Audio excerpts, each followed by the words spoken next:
अच्छा दोस्तों, आप लोग ये बताओ, आप लोगों में से लाइब्रेरी कौन कौन जाता है? लाइब्रेरी में जाते हो जब आप लोगों ने मैक्सिमम जब आप लोग लैपटॉप वगैरह यूज़ करते हो तो घंटों आप लोग लैपटॉप के सामने बैठे रहते हो। तो ऐसी कोई कंडीशन आप लोगों को कभी देखने को मिली है? ये प्रॉब्लम कब क्रिएट होती है? आप लोगों को नॉर्मली देखने को मिलेगा ये एक बहुत बड़ी हीटिंग की प्रॉब्लम आप लोगों को नज़र आती है अक्सर बैटरियों के अंदर में।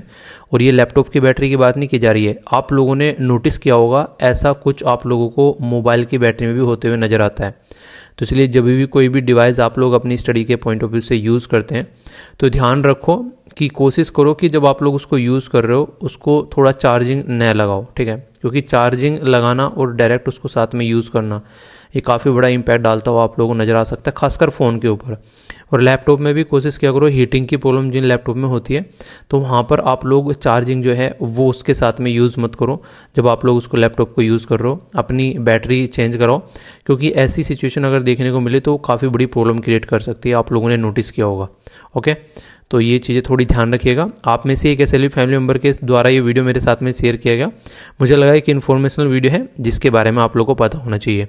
ऐसी चीज़ें अपने दोस्तों तक शेयर किया करो ताकि किसी को कोई प्रॉब्लम देखने को मिले, क्योंकि पिछले कुछ टाइम में कई सारे ऐसे केसेस सामने निकल कर आए हैं जिसमें लैपटॉप या फिर मोबाइल की बैटरी फटने से कई सारे लोगों को बहुत ज़्यादा नुकसान देखने को मिला है। ओके, तो इस बात का ध्यान रखिएगा। तो सबसे पहले तो ये बताओ जोश कैसा है? हाई है ना? जोश बिल्कुल हाई रहना चाहिए, क्योंकि जितना अच्छा आप लोगों का जोश रहेगा उतने ही अच्छे से आप लोग अपने दिन को ढंग से यूटिलाइज़ कर पाएंगे। और जो भी अपना सही डिसाइड किए हुए शेड्यूल के हिसाब से उठा है और अपना शेड्यूल फॉलो कर रहा है, ऑल द बेस्ट यार। बहुत सारे लोग ये सोचते हैं पर लेकिन नहीं कर पाते हैं। तो आज का ये है INA, जिसको प्यार से हम लोग बैलेंस डाइट बोलते हैं। काफ़ी शानदार ये डिस्कशन रहेगा, पूरा डिटेल में बहुत सारी चीज़ें आप लोगों को जानने को मिलेगी एंड तक का, अगर आप लोग अच्छे से बने रहेंगे। तो यानी कि एंड तक का अगर आप लोग बने रहेंगे तो करंट के साथ साथ में static portion plus MCQ practice plus answer writing के question plus map based question plus person in news plus इसी के साथ में और भी बहुत सारी बेसिक्स इन्फॉर्मेशन आप लोगों को जानने को मिलेगी। तो अगर आप लोग एक सीरियस कैंडिडेट हैं तो मैं आप लोगों को रिकमेंड करूंगा कि लेक्चर को ध्यान से सुनना, टकटकी लगाकर, और फिर जो भी क्वेश्चन आप लोगों से पूछूंगा उनका आंसर आप लोगों को देना है। तो ये बात आप लोग ध्यान रखिएगा। पर आगे बढ़ने से पहले एक मोटिवेशनल कोटेशन है सबसे, जो आप लोगों के लिए खासकर उस टाइम आप लोग यूज़ करते हो जब आप लोग बहुत ज़्यादा बुरे वक्त में होते हैं। सबको मोटिवेशन की ज़रूरत पड़ती है, मैं भी हूँ, मुझे पड़ती है, हर एक इंसान को पड़ती है। अगर इंसान हो तो ज़रूर पड़ेगी, जानवरों की तो मैं बात नहीं करता, क्योंकि अक्सर जानवरों को आप लोगों ने डिप्रेशन में नहीं देखा होगा। चीज़ की है कभी नोटिस कि ये जानवर बहुत दिनों से डिप्रेशन में चल रहा है। ये सारी चीज़ें आप लोगों को इंसानों के साथ में देखने को मिलेगी। ये सारी खुशनसीबी हम ही को मिली है क्योंकि आखिर ये होती क्या है, टेंशन, डिप्रेशन, ये सारी होती हैं इंसान की एक्सपेक्टेशन के ऊपर डिपेंडेंट। अगर आप लोग किसी से बहुत ज़्यादा एक्सपेक्टेशन रख रहे हैं, वो आप लोगों की एक्सपेक्टेशन फुलफिल नहीं कर पा रहा है, तो आप लोगों को इरिटेशन फील होनी स्टार्ट हो जाती है। तो आप लोग कुछ अचीव करना चाहते हैं, वो आप लोगों को नहीं मिल पा रहा है तो आप लोगों को वैसे ही माइंड में डिप्रेशन होना स्टार्ट हो जाता है। तो ये सारी चीज़ें इंसानों के साथ में देखने को मिलेगी। तो इंसान ही अपने माइंड का इतने शानदार लेवल पर यूज़ कर पाता है, तो इसीलिए यहाँ पर आप लोगों को ही ज़रूरत पड़ेगी इन सब चीज़ों की। तो बोला गया कि बुरा वक्त एक ऐसी तिजोरी की तरह है, अगर आप लोग जिसे देखते हैं ना घर में, या फिर आप लोग बैंक में लॉकर वगैरह बना के रखते हैं जहाँ से सफलता के हथियार मिलते हैं। रियलिटी है ये, आप लोगों ने ये चीज़ फील की होगी। कभी भी अगर लाइफ में कोई प्रॉब्लम आ रही है ना, वो जैसे ही प्रॉब्लम आप लोगों के सामने से निकल के चली जाती है, तुरंत आप लोगों को एक चीज़ फील होती है। अगर आप लोग उसका सोल्यूशन खोज लेते हैं डट कर, आप लोग अपने अंदर इतना कॉन्फिडेंट फील करेंगे, आप लोगों को लगेगा यार ये भी कुछ था क्या। इसका एक बड़ा ही प्यारा सा उदाहरण मैं आप लोगों को देता हूँ। अक्सर वो बच्चे जो UPSC की प्रिपरेशन करते हैं और UPSC क्लियर कर देते हैं, उनका बात करने का लहजा देखिएगा आप लोग कि मतलब उनको ऐसा लगता है कि कुछ था ही नहीं UPSC। मतलब कुछ दिनों बाद, हालांकि वो बोलते हैं कि हाँ देखो हाँ टफ तो है, पर लेकिन रियलिटी में बोलेंगे, कई तो ऐसे बोलेंगे कि अरे कुछ नहीं था, हाँ ठीक है 6 महीने पड़े और निकल गया, ठीक है। तो कहने का मतलब है कि जब तक कोई टारगेट आप लोग अचीव नहीं कर पाते हो तब तक आप लोगों को लगता है यार कितनी बड़ी चीज़ है, कैसे होगा।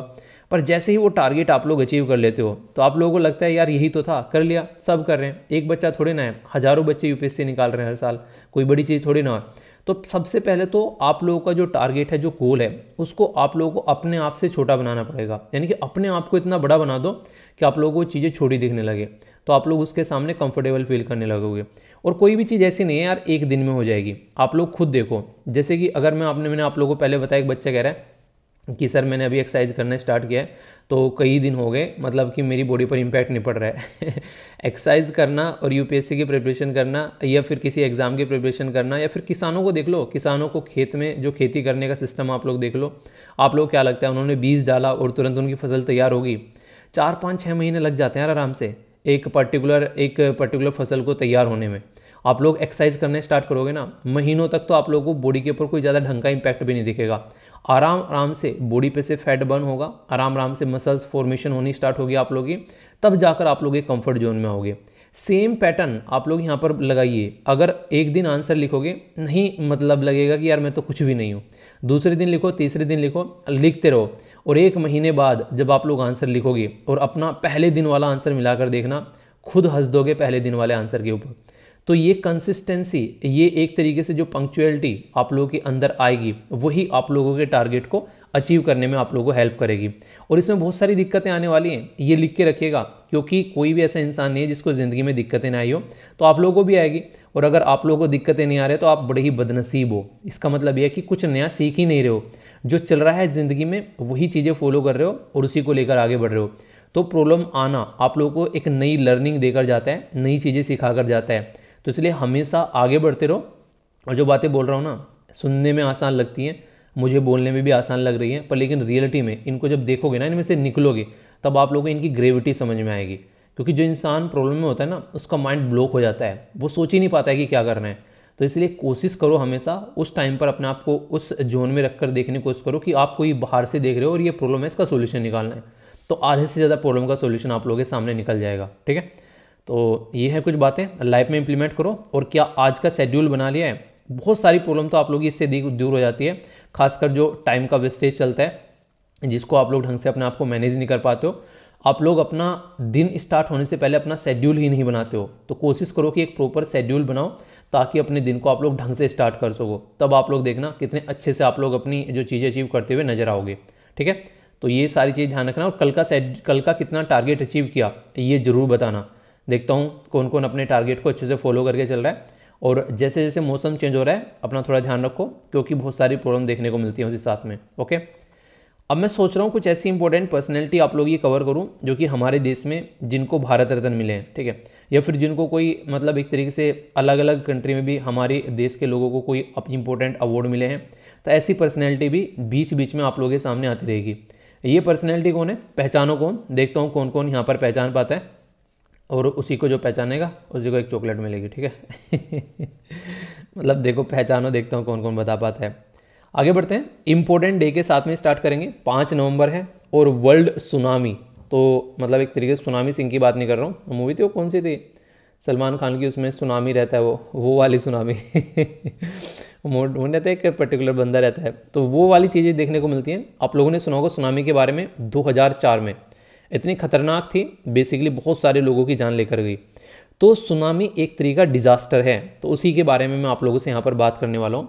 पर उससे पहले एक शब्द जो यहाँ पर लिखा हुआ है सुनामी, इसमें टी आप लोगों को साइलेंस देखने को मिलता है, वरना इसको तुसनामी बोलते हैं। ठीक है, जब पहले कोई पढ़ता नहीं है, मतलब एक तरीके से जो किसी से सुनता नहीं है, तो नॉर्मली पढ़ेगा कि हाँ तुसनामी। ठीक है, पर पढ़ता है तो पता चलता है कि हाँ सुनामी है। जैसे डिजिब्यूटी, वो जिबूती है। मैंने भी स्टार्टिंग में, मेरे भी मतलब जब मैंने किसी ने मुझे पढ़ाया नहीं था उसके बारे में, तो मैं भी ऐसे ही चलता रहा, सुनता रहा, बोलता रहा। लेकिन एक दिन न्यूज़ में सुना कि यार ये जिबूती है, और न्यूज़ वाले भी कई सारे ऐसे चैनल थे, वो भी उसको डिजिब्यूटी बोला करते थे। तो जब तक कोई बताएगा नहीं ना ये वर्ड साइलेंट है, आप लोग उसको वैसे ही पढ़ोगे ना जैसा लिखा हुआ है। तो यहाँ पे जो ये सुनामी है, इसमें एक वर्ड है जिसको आप लोग TSU, ये जो शब्द है ये आधा है, और नामी जो शब्द है वो आधा है, यानी कि ये पूरा 2 शब्दों से मिलकर बना हुआ पूरा शब्द है ये सुनामी, जिसमें TSU का मतलब होता है हार्बर, यानी कि एक तरीका कुछ भी ऐसा एक बहुत ही बड़ा बवंडर टाइप का आप लोग बोल सकते हो।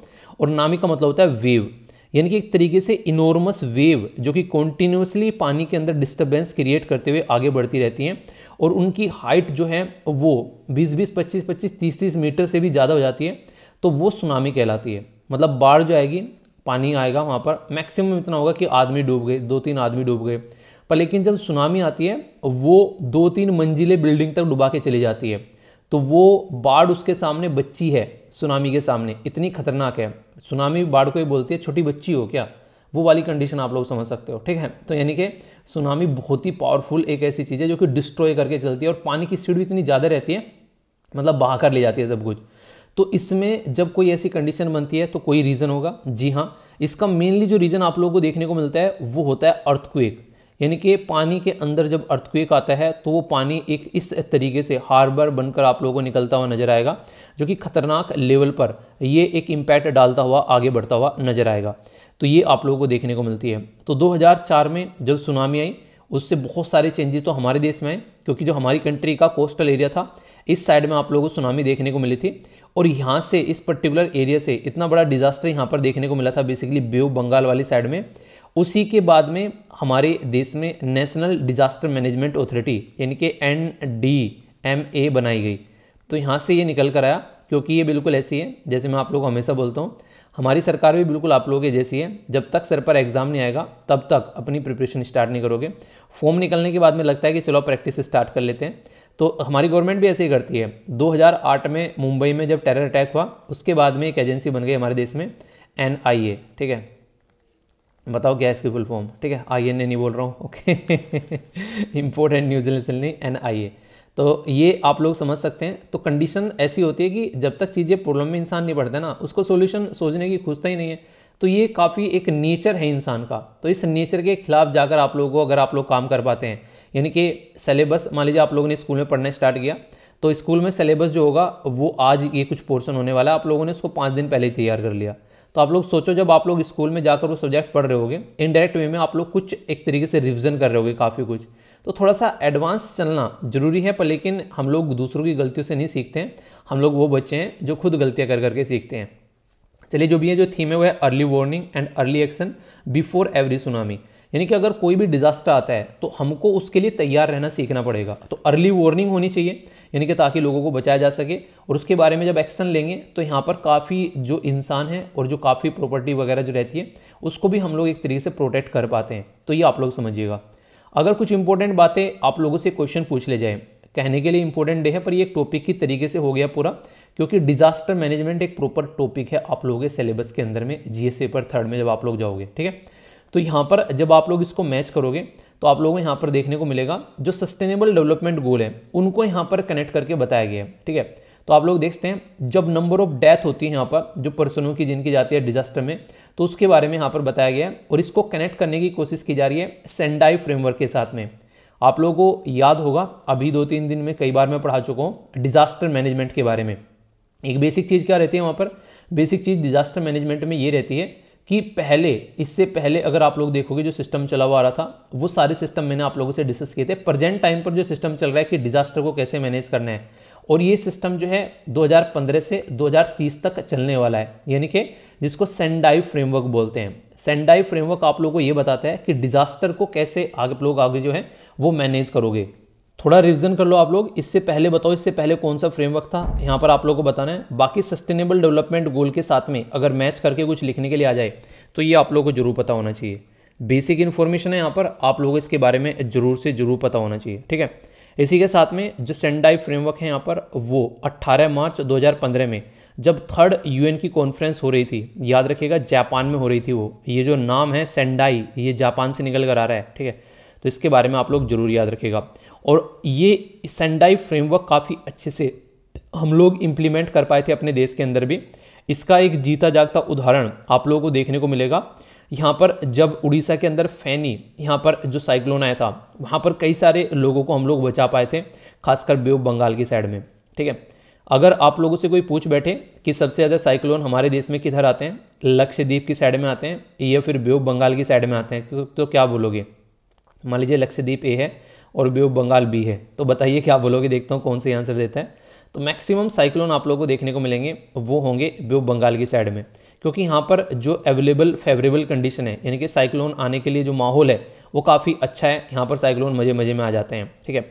एक तो टेम्परेचर आप लोगों को देखने को मिलेगा 26-27 डिग्री, जो कि एक काफ़ी अच्छा शानदार टेम्परेचर माना जाता है इन सब चीज़ों के लिए, ठीक है। तो ये पूरा टॉपिक है जिसके बारे में आप लोगों को पता होना चाहिए। कोई भी कन्फ्यूजन आप लोगों को इसको लेकर नहीं होना चाहिए, और अगर होगा तो उसको दूर कर ही आगे बढ़ना है, ठीक है। फीडबैक जरूर दिया करो। जैसी भी वीडियो आप लोगों को लगती है उसमें लाइक या डिसलाइक कर आप लोग बता सकते हो, या फिर कोई डाउट हो तो कमेंट बॉक्स में आप लोग पूछ सकते हो। तो ये आप लोगों के लिए कमेंट बॉक्स इसीलिए ओपन है ताकि आप लोग अच्छे से प्रोडक्टिव वे में अपनी स्टडी के पॉइंट ऑफ व्यू से उसको अच्छे से एंजॉय कर सको। ठीक है, आगे बढ़ते हैं। ये एक इंटरेस्टिंग न्यूज़ है यहाँ पर, इसके ऊपर आप लोग स्टार लगा सकते हैं। ये बेसिकली मथुरा वृंदावन, जो कि बेसिकली कृष्ण जी से कनेक्टेड भी मानी जाती है हिंदू धर्म के अंदर में, एक काफ़ी शानदार स्टेप उठाने की बात की जा रही है वहाँ पर। इनके द्वारा टारगेट रखा गया है कि 2041 तक का ये पर्टिकुलर टूरिस्ट डेस्टिनेशन जो है वो कार्बन न्यूट्रल बना देंगे, उसके ऊपर यहाँ पर काम किया जा रहा है। आप लोगों ने देखा होगा एक गांव का नाम मैंने आप लोगों से डिस्कस किया था, गुजरात के अंदर में प्राइम मिनिस्टर मोदी जी के द्वारा कंप्लीट सोलर विलेज उसको वहाँ पर बनाया गया, देश का पहला सोलर विलेज बना। तो कहीं ना कहीं जो हमारा टारगेट है, आप लोगों को पता है 2070 तक का हम लोग क्या करने वाले हैं, कार्बन न्यूट्रल कंट्री अपने आप को बनाने वाले हैं। तो उसमें ये जो स्टेप्स हैं छोटे छोटे, ये कहीं ना कहीं बहुत बड़ा रोल प्ले करते हैं, क्योंकि आप लोगों को पता है एक एक ईंट जोड़कर ही एक एक पूरा मकान बनाया जाता है। तो इसी तरीके से एक एक गांव, एक एक सिटी, एक एक टूरिस्ट डेस्टिनेशन जब इस तरीके से काम करना स्टार्ट करेंगे तभी जाकर हम लोग वो टारगेट अचीव कर पाएंगे जो हमारे सामने पहाड़ की तरह रखा हुआ है। तो इसके बारे में बेसिक इन्फॉर्मेशन है जो कि आप लोग समझ सकते हैं। माइंड में कन्फ्यूजन नहीं रखना है किसी भी चीज़ को लेकर, माइंड में बिल्कुल क्लैरिटी रहेगी तो चीज़ों को आप लोग अच्छे से समझ पाओगे। ओके, तो ये है इसके बारे में। बाकी अगर आप लोगों को टारगेट दिया जाए कि आप लोगों को भी अपने किसी एरिया को इस तरीके से डेवलप करना है, तो उसके बारे में आप लोग क्या बोलोगे? मतलब जैसे कि आप लोगों ने देखा इंदौर जो है एक ऐसा एरिया है हमारे देश के अंदर में जो एक क्लीनेस्ट सिटी के नाम पे जाना जाता है। अगर इसी पैटर्न में आप लोगों से पूछा जाए कि आप लोगों को कब तक अपनी सिटी को क्लीन कर दोगे लग कर, क्या कर पाओगे? एक बच्चा बोला, मैंने वो दिन बोला कि सिटी क्लीन करने के बारे में आप लोग क्या रहे हैं, आप लोग उसके ऊपर काम कर रहे हो। एक बच्चा कह रहा है सर मैं अपना रूम क्लीन कर लूँ वो बहुत बड़ी बात है, वो उसको ढंग से नहीं कर पाता।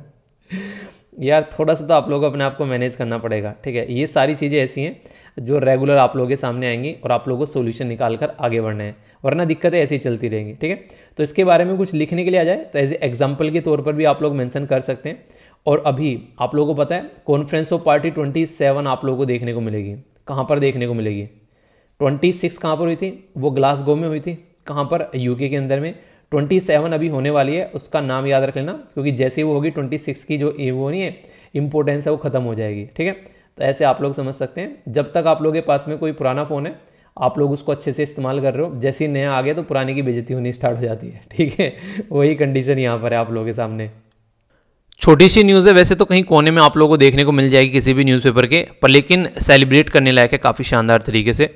जब देश में काफ़ी लंबे समय बाद कोई ऐसा अचीवमेंट निकल कर आता है तो वो अपने आप में ही काफ़ी मायने रखता है। यहाँ पर बात की जा रही है प्रसन्ना सेसाद्री के द्वारा।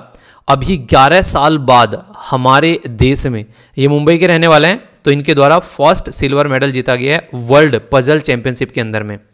यहाँ पर देखिए मैं आप लोगों को कुछ सजेशन देना चाहूँगा जो कि आप लोग चाहें तो इम्प्लीमेंट कर सकते हैं और ना तो ना भी करें। ठीक है, क्योंकि पकड़ के तो कोई करवा नहीं सकता किसी से कोई काम।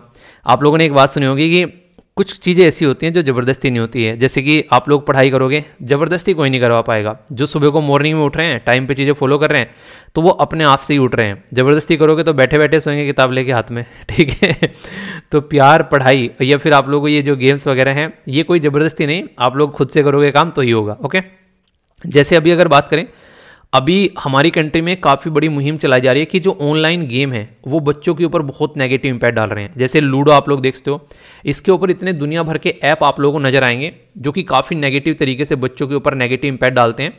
और इसी के साथ में ये खासकर फैमिली के ऊपर भी नेगेटिव इंपैक्ट डालते हैं, क्योंकि जो भी ऑनलाइन जो बेसिकली गेम वगैरह खेले जा रहे हैं आज की डेट में, उसमें रिवेन्यू लॉस भी बहुत ज़्यादा देखने को मिल रहा है। बच्चों को एक लत लग जाती है और फिर वो क्या करते हैं, वो यहाँ पर उसके अंदर में बिल्कुल ऐसे ऐसे बड़ों को जुओं की लत लग जाती है ना। ये छोटे बच्चों का जुआ आप लोग बोल सकते हो। अगर इसको हम लोग सही से टैकल करके नहीं चलेंगे तो जो हमारे यंग माइंड है देश में, हम लोग उनको बर्बाद कर रहे हैं। आप लोगों ने देखा होगा, अक्सर मैं आज की डेट में चीज़ें काफ़ी लार्ज स्केल पर देख रहा हूँ। लूडो एक ऐसा गेम बन चुका है जिसकी लोगों को लत लग चुकी है काफ़ी हद तक, और करना कुछ नहीं होता है। ये गोटी को बेसिकली एक डब्बे से में हिलाना है और फिर उसको डालना है। इसमें कोई टैलेंट नहीं है आप लोगों का कि आप लोगों को लगे कोई टैलेंट है, कोई ऐसा टैलेंट है लूडो में आप लोग यूज़ करते हैं। तो ये सबसे ईजी गेम है, तो इसके ऊपर दुनिया भर के ऐप बना रखे हैं कि आप लोग 500 रुपये पर डे लूडो से रन कर सकते हो, अर्न कर सकते हो। आप लोग 1000 रुपये पर डे लूडो से अर्न कर सकते हो। तो बहुत सारे ऐसे ऐप आप लोगों को देखने को मिलेंगे जो कि रियलिटी में एक काफ़ी नेगेटिव इम्पैक्ट डालते हैं जो हमारे देश के यंग माइंड है। तो इसके ऊपर अभी यहाँ पर गवर्नमेंट भी काम कर रही है कि एक ऐसा गेम जो कि आप लोगों की क्रिएटिविटी निकाल कर लेकर आता है, और एक ऐसा गेम जो कि यहाँ पर कोई क्रिएटिविटी नहीं निकाल कर लेकर आता है, आप लोगों का जस्ट टाइम वेस्ट करता है, आप लोगों की मनी आप लोगों की वेस्ट करता है। अगर ऑनलाइन आप लोग इस तरीके ऐप में अपने आप को इंडल्ज करते हो तो ये एक तरीके से कहीं ना कहीं माइंड को एक तरीके से खतरनाक सिचुएशन में डालने की कोशिश की जा रही है, खासकर कुछ पैसा कमाने के लिए जो ये इस तरीके के जो ऐप बनाने वाली कंपनीज है, और कहीं ना कहीं लोग जो है इसको प्रमोट भी करते हुए नजर आते हैं। तो गवर्नमेंट भी अभी इसी के ऊपर काम कर रही है, खासकर अभी यहाँ पर कैसे कई सारे केस जो है कोर्ट के अलग अलग देश के अंदर अलग अलग कोर्ट में भी जा चुके हैं। तो थोड़ा सा ध्यान रखो यार, ऐसे गेम खेलो जो कि रियलिटी में आप लोगों की प्रोडक्टिविटी निखार कर लेकर आए, और अपनी लाइफ तो आप लोग इंप्रूव कर ही पाओ, साथ ही साथ में देश को भी आप लोग यहाँ से कुछ एक अच्छा एक इनपुट देकर जा सको कि हाँ एक ऐसा इंसान था जो इस गेम में पर्टिकुलर महारत हासिल करके गया। ठीक है, तो ये है कुछ चीज़ें। तो कोशिश करो कि ऑनलाइन जो गेम्स हैं इतने ज़्यादा लत लग चुकी है, आप लोग समझ नहीं सकते हो। मुझे नहीं लगता है किसी जुए से कम लत है आज की डेट में ये, अगर आप लोग इसको मैनेज नहीं कर पाते हो। खाना छोड़ दे रहे हैं भाई साहब, बैठे बैठे कुछ भी कर रहे हैं, तो ये देखा जा रहा है। तो ये काफ़ी खतरनाक चीज़ है। अभी यहाँ पर बात करें तो ये आप लोगों ने देखा होगा, जब मेहनत होती है कंटिन्यूअस तो उसका एक काफ़ी शानदार रिजल्ट निकल कर आता है। तो ऐसा ही रिजल्ट आप लोगों के सामने यहाँ पर निकल कर आ रहा है, बेसिकली प्रसन्ना शेषाद्री के द्वारा जो इस शानदार अचीवमेंट देखने को मिला है। तो फर्स्ट सिल्वर मेडल जो वर्ल्ड पजल चैंपियनशिप में यहाँ पर निकल कर आया। और सबसे इंटरेस्टिंग चीज़ ये है, ये जो पजल होती है ये डेली द हिंदू न्यूज़पेपर अगर आप लोग फॉलो करते हैं तो उसके अंदर डेली आप लोगों को पजल वाला सेक्शन देखने को मिलेगा। ये भरना आसान नहीं होता है, इसमें टाइम लगता है, और हिंदू भी इसमें अपनी स्टार बनाकर पजल देता है, यानी कि 1 स्टार की पजल, 2 स्टार की। मैंने बहुत सोल्व की है। मेट्रो में जब बेसिकली ट्रैवल किया करता था तो हिंदू न्यूज़पेपर मेरे बैग में पड़ा रहा करता था उस टाइम पे। ठीक है, तो उस टाइम पे काफ़ी इसको एक तरीके से यूज़ किया है। तो ये भी एक अच्छा तरीका है, आप लोगों के माइंड को कॉन्सेंट्रेट करने का काम करेगा। लूडो से तो बहुत बेहतर है। ठीक है ये मैं बोलना चाहूँगा यहाँ पर। ये पर्टिकुलर जो चैंपियनशिप है यहाँ पर, ये वर्ल्ड पजल चैंपियनशिप आप लोगों को देखने को मिलेगी। ये एक तरीके से वर्ल्ड पजल फेडरेशन के द्वारा यहाँ पर कंडक्ट कराई जाती है, और इसके पीछे ऑल जो पजल्स हैं यहाँ पर कंपटीशन में तो are pure logic problem based, यानी कि ऐसा नहीं कुछ भी आप लोग रैंडमली चीज़ें चलेंगी, प्रॉपर लॉजिक रहेगा, एक सिंपल प्रिंसिपल पर बेस्ड रहेंगे, जिसके बेस में आप लोग यहाँ पर चीज़ों को लेकर चलेंगे। ठीक है, तो वर्ल्ड पजल फेडरेशन जो है वो यहाँ पर लीड करती है, यहाँ पर इस पर्टिकुलर जो भी यहाँ पर इसमें काम करते हैं एक तरीके से ना, इसमें कंट्री बाय कंट्री अगर कोई पार्टिसिपेट करना चाहता है तो एक प्रॉपर तरीके से यहाँ पर इनके द्वारा काम किया जाता है। तो इसके बारे में थोड़ा सा बेसिक इन्फॉर्मेशन रखिएगा। और यहाँ पर भी आप लोग देखते हैं ये काफ़ी इंटरेस्टिंग तरीके से चीज़ें सोल्व करने की बात की जाती है। देखिए, जब भी कोई ऐसी मैथमेटिकल प्रॉब्लम होती है ना, या कोई पजल होती है, आप लोगों ने देखा होगा, खासकर अगर आप लोगों ने एसएससी की तैयारी की है तो उसमें कई सारे ऐसे रीजनिंग के क्वेश्चन आते थे बड़े ही प्यारे प्यारे से, कि पर्टिकुलर स्ट्रक्चर दे देंगे और यहाँ पर बताओ क्या स्ट्रक्चर होगा। बैंकिंग में भी आते हैं आई थिंक वो यहाँ पर, और कभी कभी यहाँ पर पुराने टाइम के अगर देखो स्टेट पीसीएस के पेपर थे उसमें काफ़ी ज़्यादा पूछे जाते थे। यूपीएससी में हालांकि इस तरीके क्वेश्चन नहीं आते हैं, पर लेकिन इन चीज़ों की अगर प्रैक्टिस करोगे आप लोग तो आप लोग चीज़ों को समझ पाओगे। जैसे डायमेंशंस वाले क्वेश्चन होते हैं, एक इंसान अपने घर से चला, फिर ईस्ट में मुड़ा, 10 मीटर चलने के बाद में वो वेस्ट में मुड़ गया, फिर यहाँ से वो टर्न होकर ऐसे आ गया। ये क्या करते हैं, ये सारे आप लोग के माइंड को एक प्रॉब्लम सोल्वर माइंड बनाते हैं, ताकि आप लोग अपना एक फोकस कॉन्सेंट्रेशन यहाँ पर कर पाओ। तो इसलिए इन चीज़ों को थोड़ा सा आप लोग ध्यान से लेकर चलो, लाइफ में काफ़ी प्रोडक्टिविटी आप लोगों को देखने को मिलेगी। तो इसके ऊपर काफ़ी अच्छे से आप लोगों को काम करना चाहिए। ठीक है, तो ये है यहाँ पर तो पर्सनैलिटी का नाम याद रखिएगा, अगर क्वेश्चन पूछ ले जाए तो भी थोड़ा सा आप लोगों को पता होना चाहिए। एक क्वेश्चन आप लोगों के सामने वर्ल्ड पजल चैंपियनशिप के बारे में पूछा गया है। तो ये एक जो यहाँ पर ये पर्टिकुलर ये जो एक बायएनुअल इंटरनेशनल कंपटीशन आप लोगों को देखने को मिलेगा, जो कि वर्ल्ड पजल फेडरेशन के द्वारा रन किया जाता है। ठीक है, दूसरा बोला गया कि ये जो वर्ल्ड पजल फेडरेशन है ये एसोसिएटेड है of legal bodies with an interest in puzzle, only one organisation per country can belong to the world puzzle federation. तो ये बोला गया बेसिकली यहाँ पर, इसमें कौन सी स्टेटमेंट इनकरेक्ट है ये आप लोगों को बताना है। सही आंसर क्या है, only one, only two, both 1 and 2 and none of the above. तो इसको आप लोग अटेम्प्ट करिए, देखता हूँ कौन सी आंसर देता है।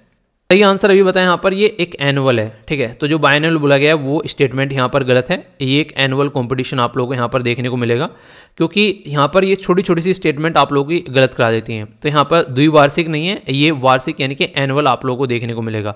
तो इनकरेक्ट पूछा गया था, तो इनकरेक्ट क्या होगी, फर्स्ट स्टेटमेंट इनकरेक्ट होगी, और करेक्ट पूछता, देखो यहाँ से पूरा गेम चेंज हो जाता है इनकरेक्ट और करेक्ट का। इसलिए कहता हूँ क्वेश्चन को थोड़ा सा शांत दिमाग से पढ़िए, वो नहीं कहते गदाधारी भीम शांत, ताकि आप लोग जो है क्वेश्चन को सही से अटेम्प्ट कर सको। तो ये चीज़ आप लोग हमेशा एग्जामिनेशन हॉल के अंदर भी याद रखिएगा। ठीक है, थोड़ा सा और अगर गेम के ऊपर मैं आप लोगों की थोड़ी सी नज़र डलवाऊं तो आप लोगों को पता होना चाहिए चाइना के अंदर में ऑनलाइन गेमिंग के ऊपर में एक पर्टिकुलर पैटर्न आप लोगों को देखने को मिलेगा।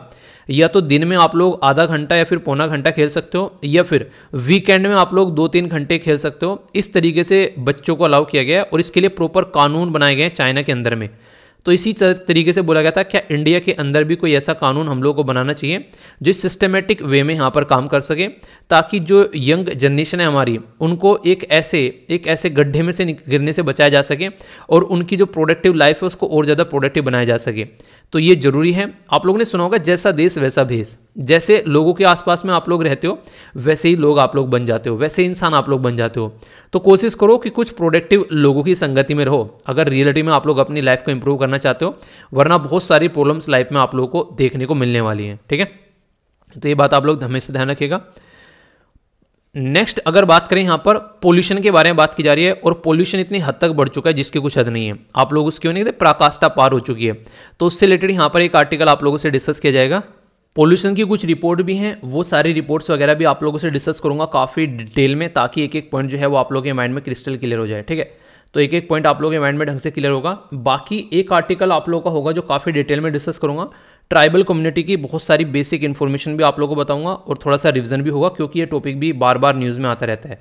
तो कुछ ऐसे टॉपिक हैं जो आप लोगों के कई बार आप लोगों के रिवीजन हो जाते हैं।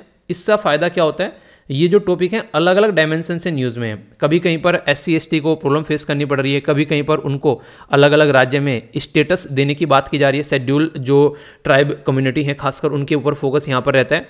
तो यहाँ पर ये इसका पूरा प्रोसीजर भी आप लोगों को पता होना चाहिए। तो अगर स्टेट से आप लोग आते हैं जहाँ पर शेड्यूल जो कम्युनिटी है ये पर्टिकुलर न्यूज़ में है शेड्यूल ट्राइब, तो डायरेक्ट क्वेश्चन आप लोगों का बन सकता है। ठीक है, तो इसी से रिलेटेड यहाँ पर ये चीज़ें हैं, कोई भी कन्फ्यूजन आप लोगों को नहीं होना चाहिए। तो ये 2 आर्टिकल काफ़ी डिटेल में आप लोगों के डिस्कस किए जाएंगे। अभी यहाँ पर न्यूज़ में किस लिए, जो यहाँ पर आप लोगों को पता होना चाहिए, अभी यहाँ पर जो बात की जा रही है national commission for schedule tribe के द्वारा यहाँ पर क्लियर किया जा रहा है वे, ताकि पहाड़ी जो कम्युनिटी है उसको शेड्यूल ट्राइब कम्युनिटी में डाला जा सके Jammu and Kashmir union territory के अंदर में। तो इससे क्या होगा, इससे उस कम्युनिटी को काफ़ी ज़्यादा फायदा आप लोगों को देखने को मिलेगा यहाँ पर। तो पहाड़ी कम्युनिटी जो है वो काफ़ी ज़्यादा प्रॉब्लम में रहती है, कई जगह आप लोगों ने सुना होगा, तो उसका सोल्यूशन निकालने की कोशिश की जा रही है। एक प्रोसीजर क्या होता है, अगर आप लोगों से कोई प्रोसीजर पूछे, सबसे पहले तो स्टेट गवर्नमेंट क्या करती है, रिकमेंड करती है कि भाई साहब ये जो पर्टिकुलर कम्युनिटी है आप लोग इसको शेड्यूल ट्राइब ये बेसिकली कम्युनिटी के अंदर में डाल दो। ठीक है, तो ये कहाँ पर भेजा जाता है इनके द्वारा, ये पूरा प्रोसीजर ये इनके द्वारा ट्राइबल अफेयर मिनिस्ट्री के पास में भेजा जाता है। तो ट्राइबल अफेयर मिनिस्ट्री जो है वो उसको रिव्यू करती है। जब वो उसको रिव्यू करती है तो फिर ये अप्रूवल के लिए रजिस्ट्रार जनरल ऑफ इंडिया के पास में भेजा जाता है। और जब यहाँ पर रजिस्ट्रार जनरल ऑफ इंडिया वहाँ से अप्रूवल मिल जाता है तो national commission for schedule tribe जो है वो उसको अप्रूव देता है। ठीक है, इससे पहले यहाँ पर कैबिनेट जो है वो फाइनल डिसीजन लेता है। तो पूरा एक प्रोसीजर आप लोगों को देखने को मिलेगा अगर किसी को इस पर्टिकुलर लिस्ट में डाला जाता है। आखिर इतना सारा सामदाम दंड भेद क्यों लगा रखा है, क्योंकि ये पर्टिकुलर ऐसा एरिया है जहाँ पर बहुत सारे आप लोगों को फायदे और नुकसान होते हुए नजर आएंगे। आज की डेट में OBC को रिजर्वेशन मिलता है, SC ST को रिजर्वेशन मिलता है, पर रियलिटी में फिर भी हम लोग आज़ादी की 75वीं सालगिरह सेलिब्रेट कर रहे हैं और उसके बाद भी हम लोग प्रॉपर इंप्रूवमेंट जो है उनकी लाइफ में लेकर नहीं आ पा रहे हैं। तो इसका मतलब क्या है, सीधा सीधा तो मतलब ये हो गया ना कि जो रिजर्वेशन दिया जा रहा है उसका रिजर्वेशन उस लेवल तक नहीं पहुंच रहा है जहां तक पहुंचना चाहिए। तो इसके ऊपर काम करना काफ़ी ज़्यादा जरूरी है। तो ये तो हो गई बेसिक सी इन्फॉर्मेशन। अब जो टॉपिक मैं आप लोगों से डिस्कस करूंगा वो शेड्यूल ट्राइब के बारे में हम लोग डिस्कस करेंगे, जिससे बहुत सारी बेसिक इन्फॉर्मेशन जो है वो आप लोग यहाँ से समझ पाओगे। तो कोई भी डाउट इसको लेकर आप लोगों के माइंड में फिर नहीं रहेगा। ठीक है, सारे जो भी आप लोगों को यहाँ पर इससे रिलेटेड कहाँ पर क्या क्या दिक्कतें हैं सारी प्रॉब्लम आप लोगों को बताऊंगा। और 2011 के सेंसस के बेस पर मैक्सिमम चीज़ें आप लोगों को देखने को मिलती हैं। क्यों? क्योंकि लेटेस्ट सेंसस अभी आप लोगों के सामने निकल कर नहीं है, तो वो सेंसस हम लोग यहाँ पर फॉलो कर आगे बढ़ेंगे। तो डाउट होगा तो पूछना, कोई भी डाउट नहीं होना चाहिए माइंड में। और क्वेश्चंस के आंसर जो है वो आप लोगों को देते हुए आगे बढ़ना है, क्योंकि डायरेक्ट क्वेश्चन जो हैं वो आप लोगों से एग्जाम में पूछे जाते हैं। ओके, और ये एक ऐसा टॉपिक है जहाँ से आप लोगों के लिए बहुत सारे क्वेश्चन बनते हैं। इवन आंसर राइटिंग के भी आप लोग क्वेश्चन देखने को मिलते हैं कि what are the 2 major legal initiative by the state जो है सिंस इंडिपेंडेंट, ताकि डिस्क्रिमिनेशन जो है शेड्यूल ट्राइब के खिलाफ जो है उसको टैकल किया जा सके। आप लोगों ने अक्सर सुना होगा, हिस्ट्री में अगर थोड़ा सा भी इंटरेस्ट लेकर आप लोगों ने पढ़ा है तो वहाँ पर ये दिखाने की कोशिश की जाती है कि कितनी यातनाएं शेड्यूल ट्राइब कम्युनिटी को झेलनी पड़ती हैं। तो वो सारी कंडीशन आप लोगों के सामने है। तो इससे रिलेटेड ये टॉपिक है, तो काफ़ी डिटेल में आप लोगों को शेड्यूल ट्राइब के बारे में मैं डिस्कस करूँगा, जिससे कि चीज़ों को आप लोग अच्छे से अंडरस्टैंड कर पाओ। और ये सारी चीज़ें हमारे संविधान से रिलेटेड भी आप लोगों को देखने को मिलेगी। आप लोग खुद देख सकते हैं, जब शेड्यूल के अंदर आप लोग जाओगे तो यहाँ पर शेड्यूल 5 और शेड्यूल 6 जो है वो कंप्लीटली इसी एरिया के ऊपर फोकस कर रहे हैं, ताकि जो ट्राइबल कम्युनिटी है उनके ऊपर फोकस दिया जा सके। तो संविधान निर्माता भी इस बात पर फोकस कर रहे थे कि जो पिछड़ा वर्ग है सोसाइटी के अंदर, उसको हम लोग अपने साथ में लेकर चल सके। तो ये काफ़ी ज़्यादा इंपॉर्टेंट हो जाता है। यहाँ पर रिलेटेड इनिशिएटिव के बारे में कोई आप लोगों से पूछ ले तो बहुत सारे ऐसे इनिशिएटिव हैं जो कि यहाँ पर ट्राइबल कम्युनिटी से रिलेटेड उनके प्रोडक्ट को आगे लेकर आया जा रहा है। पर्टिकुलर वल्नरेबल ट्राइबल कम्युनिटी के ऊपर फोकस दिया जा रहा है। प्रधानमंत्री वन धन ये हो गई, कई सारी कमेटी बनाई गई है। XAX एक कमेटी यहाँ पर बनाई गई 2013 में, 2002 में और 4 में यहाँ पर ये आप लोगों को भुरिया कमेटी देखने को मिलेगी और लोकुर कमेटी, ये मैच करने के लिए भी आ जाता है। यानी कि टाइम टू टाइम यहाँ पर ये बोला गया कि इनकी लाइफ को कैसे इंप्रूव कर सकते हैं। तो ये वो बेसिक इन्फॉर्मेशन है जिसके ऊपर आप लोगों को फोकस होना चाहिए। क्वेश्चन तो देखो बनेंगे, आप लोग कितना अच्छे से फोकस कर सोल्व कर पाते हो वो इंपॉर्टेंट बात होगी यहाँ पर, ठीक है।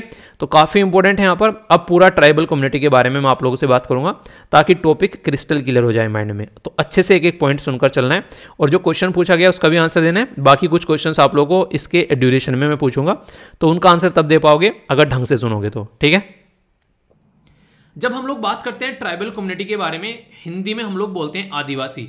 तो आदिवासी लोग वो होते हैं जो कि अपनी खुद की culture, economy, religious practice follow करना पसंद करते हैं। उनको इससे ज़्यादा मतलब नहीं है कि हमारा देश आज़ाद हो चुका है, हमने संविधान बना लिया है, हम लोग मंगल पर अपना मिशन भेजने वाले हैं। उनकी अपनी पर्सनल लाइफ है, अपने खुद के इश्यूज हैं, उनके अपनी ज़िंदगी को एंजॉय कर रहे हैं। और बहुत सारे ऐसे ट्राइबल कम्युनिटी के लोग भी हैं, जैसे आप लोगों ने सुना होगा जारवाहा ट्राइबल कम्युनिटी, सेंटिनलीज जो कि अंडमान निकोबार वाले एरिया में पाई जाती है।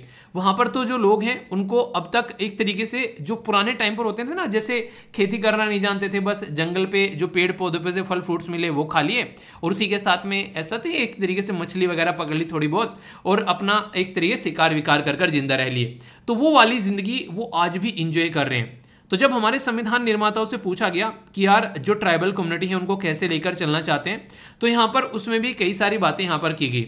हालांकि स्टार्टिंग में अगर आप लोग बात करें, हम लोगों ने एक ही प्रोविजन रखा है यहाँ पर लेकिन आगे चलकर हम लोगों ने शेड्यूल कास्ट और शेड्यूल ट्राइब जो है हम लोगों ने इसको अलग अलग कर दिया, क्योंकि शेड्यूल कास्ट जो है वो यहाँ पर उसकी अलग एक लेवल है सोसाइटी के अंदर में, शेड्यूल ट्राइब जो है वो बिल्कुल एक अलग लेवल है। तो दोनों को साथ में लेकर चलना पॉसिबल नहीं हो पा रहा था, तो आगे चलकर यहाँ पर इनको अलग कर दिया गया। पर लेकिन स्टार्टिंग में एक ही जगह यहाँ पर रखा गया था। कल्चर एक डिफरेंट है यहाँ पर, तो उसके चलते ध्यान में रखते हुए संविधान निर्माताओं को पता था, इसीलिए संविधान में रिलेटेड आर्टिकल देखने को मिलेगा। जैसे आर्टिकल 366 वो डिफाइन करता है कि ट्राइबल कम्युनिटी है, ठीक है, एक तरीके से ऐसे ग्रुप हमारे देश के अंदर में है। आर्टिकल 342 जो है वो शेड्यूल ट्राइब के बारे में पर्टिकुलरली बात करता है कि हाँ भाई साहब, आने वाले टाइम में अगर आप लोग चाहो तो यहाँ पर इनके लिए अलग से आप लोग प्रोविजन कर सकते हो। तो पूछ ले कोई आप लोगों से कि हमारी कंट्री में आर्टिकल जो 342 है यानी कि 342 जो है वो स्पेसिफिकेशन जो बातें करता है ट्राइबल या फिर ट्राइबल कम्युनिटी के बारे में, ठीक है। तो एक तरीके से संविधान के अंदर शेड्यूल ट्राइब से रिलेटेड आप लोगों को चीजें देखने को मिल जाती हैं कि किस राज्य में या फिर किस यूटी में जो ट्राइबल कम्युनिटी देखने को मिलती है, तो उससे रिलेटेड जो पावर है कि आप लोग इनसे रिलेटेड प्रोविजन बना सकते हैं। अगर सबसे इंटरेस्टिंग बात मैं आप लोगों को यहाँ पर बताऊं, आप लोग थोड़ा सा सुन के यहाँ पर एक तरीके से हैरान भी होंगे और थोड़ा सा आप लोगों का इंटरेस्ट भी यहाँ पर जनरेट होगा। अकॉर्डिंग टू द सेंसस यानी कि जो जनगणना है 2011 की, उसके हिसाब से अगर बात करूं, कोई आप लोगों से पूछ ले कि हमारे देश में टोटल ट्राइबल कम्युनिटी कितनी है, तो टोटल जो पॉपुलेशन हमारे देश में है उसमें से लगभग 8.5% जो है आप लोग बोल सकते हैं वो ट्राइबल कम्युनिटी है। ये जनगणना 2011 की बात कर रहा हूं मैं आप लोगों से, तो बड़ा ही प्यारा सा क्वेश्चन बन सकता है। 97% जो है आज के डेट में वो गांव वाले एरिया में रहते हैं, एक तरीके से बोल सकते हैं आप लोग, ठीक है। कुछ पोर्शन ऐसे जो कि आप लोगों को देखने को मिलेगा 10.03%, ये अर्बन एरिया में भी आप लोगों को देखने को मिलेंगे। कुछ ऐसे नहीं जैसे आप लोगों ने सुना होगा कि यार हाँ, जैसे कि मेरा बोलो तो मैं शहरी भी हूँ और मैं गांव का भी हूँ, यानी कि मैं दोनों जगह जाकर रहता हूँ। तो बहुत सारे ऐसे कॉमन भी आप लोगों को देखने को मिल जाएंगे।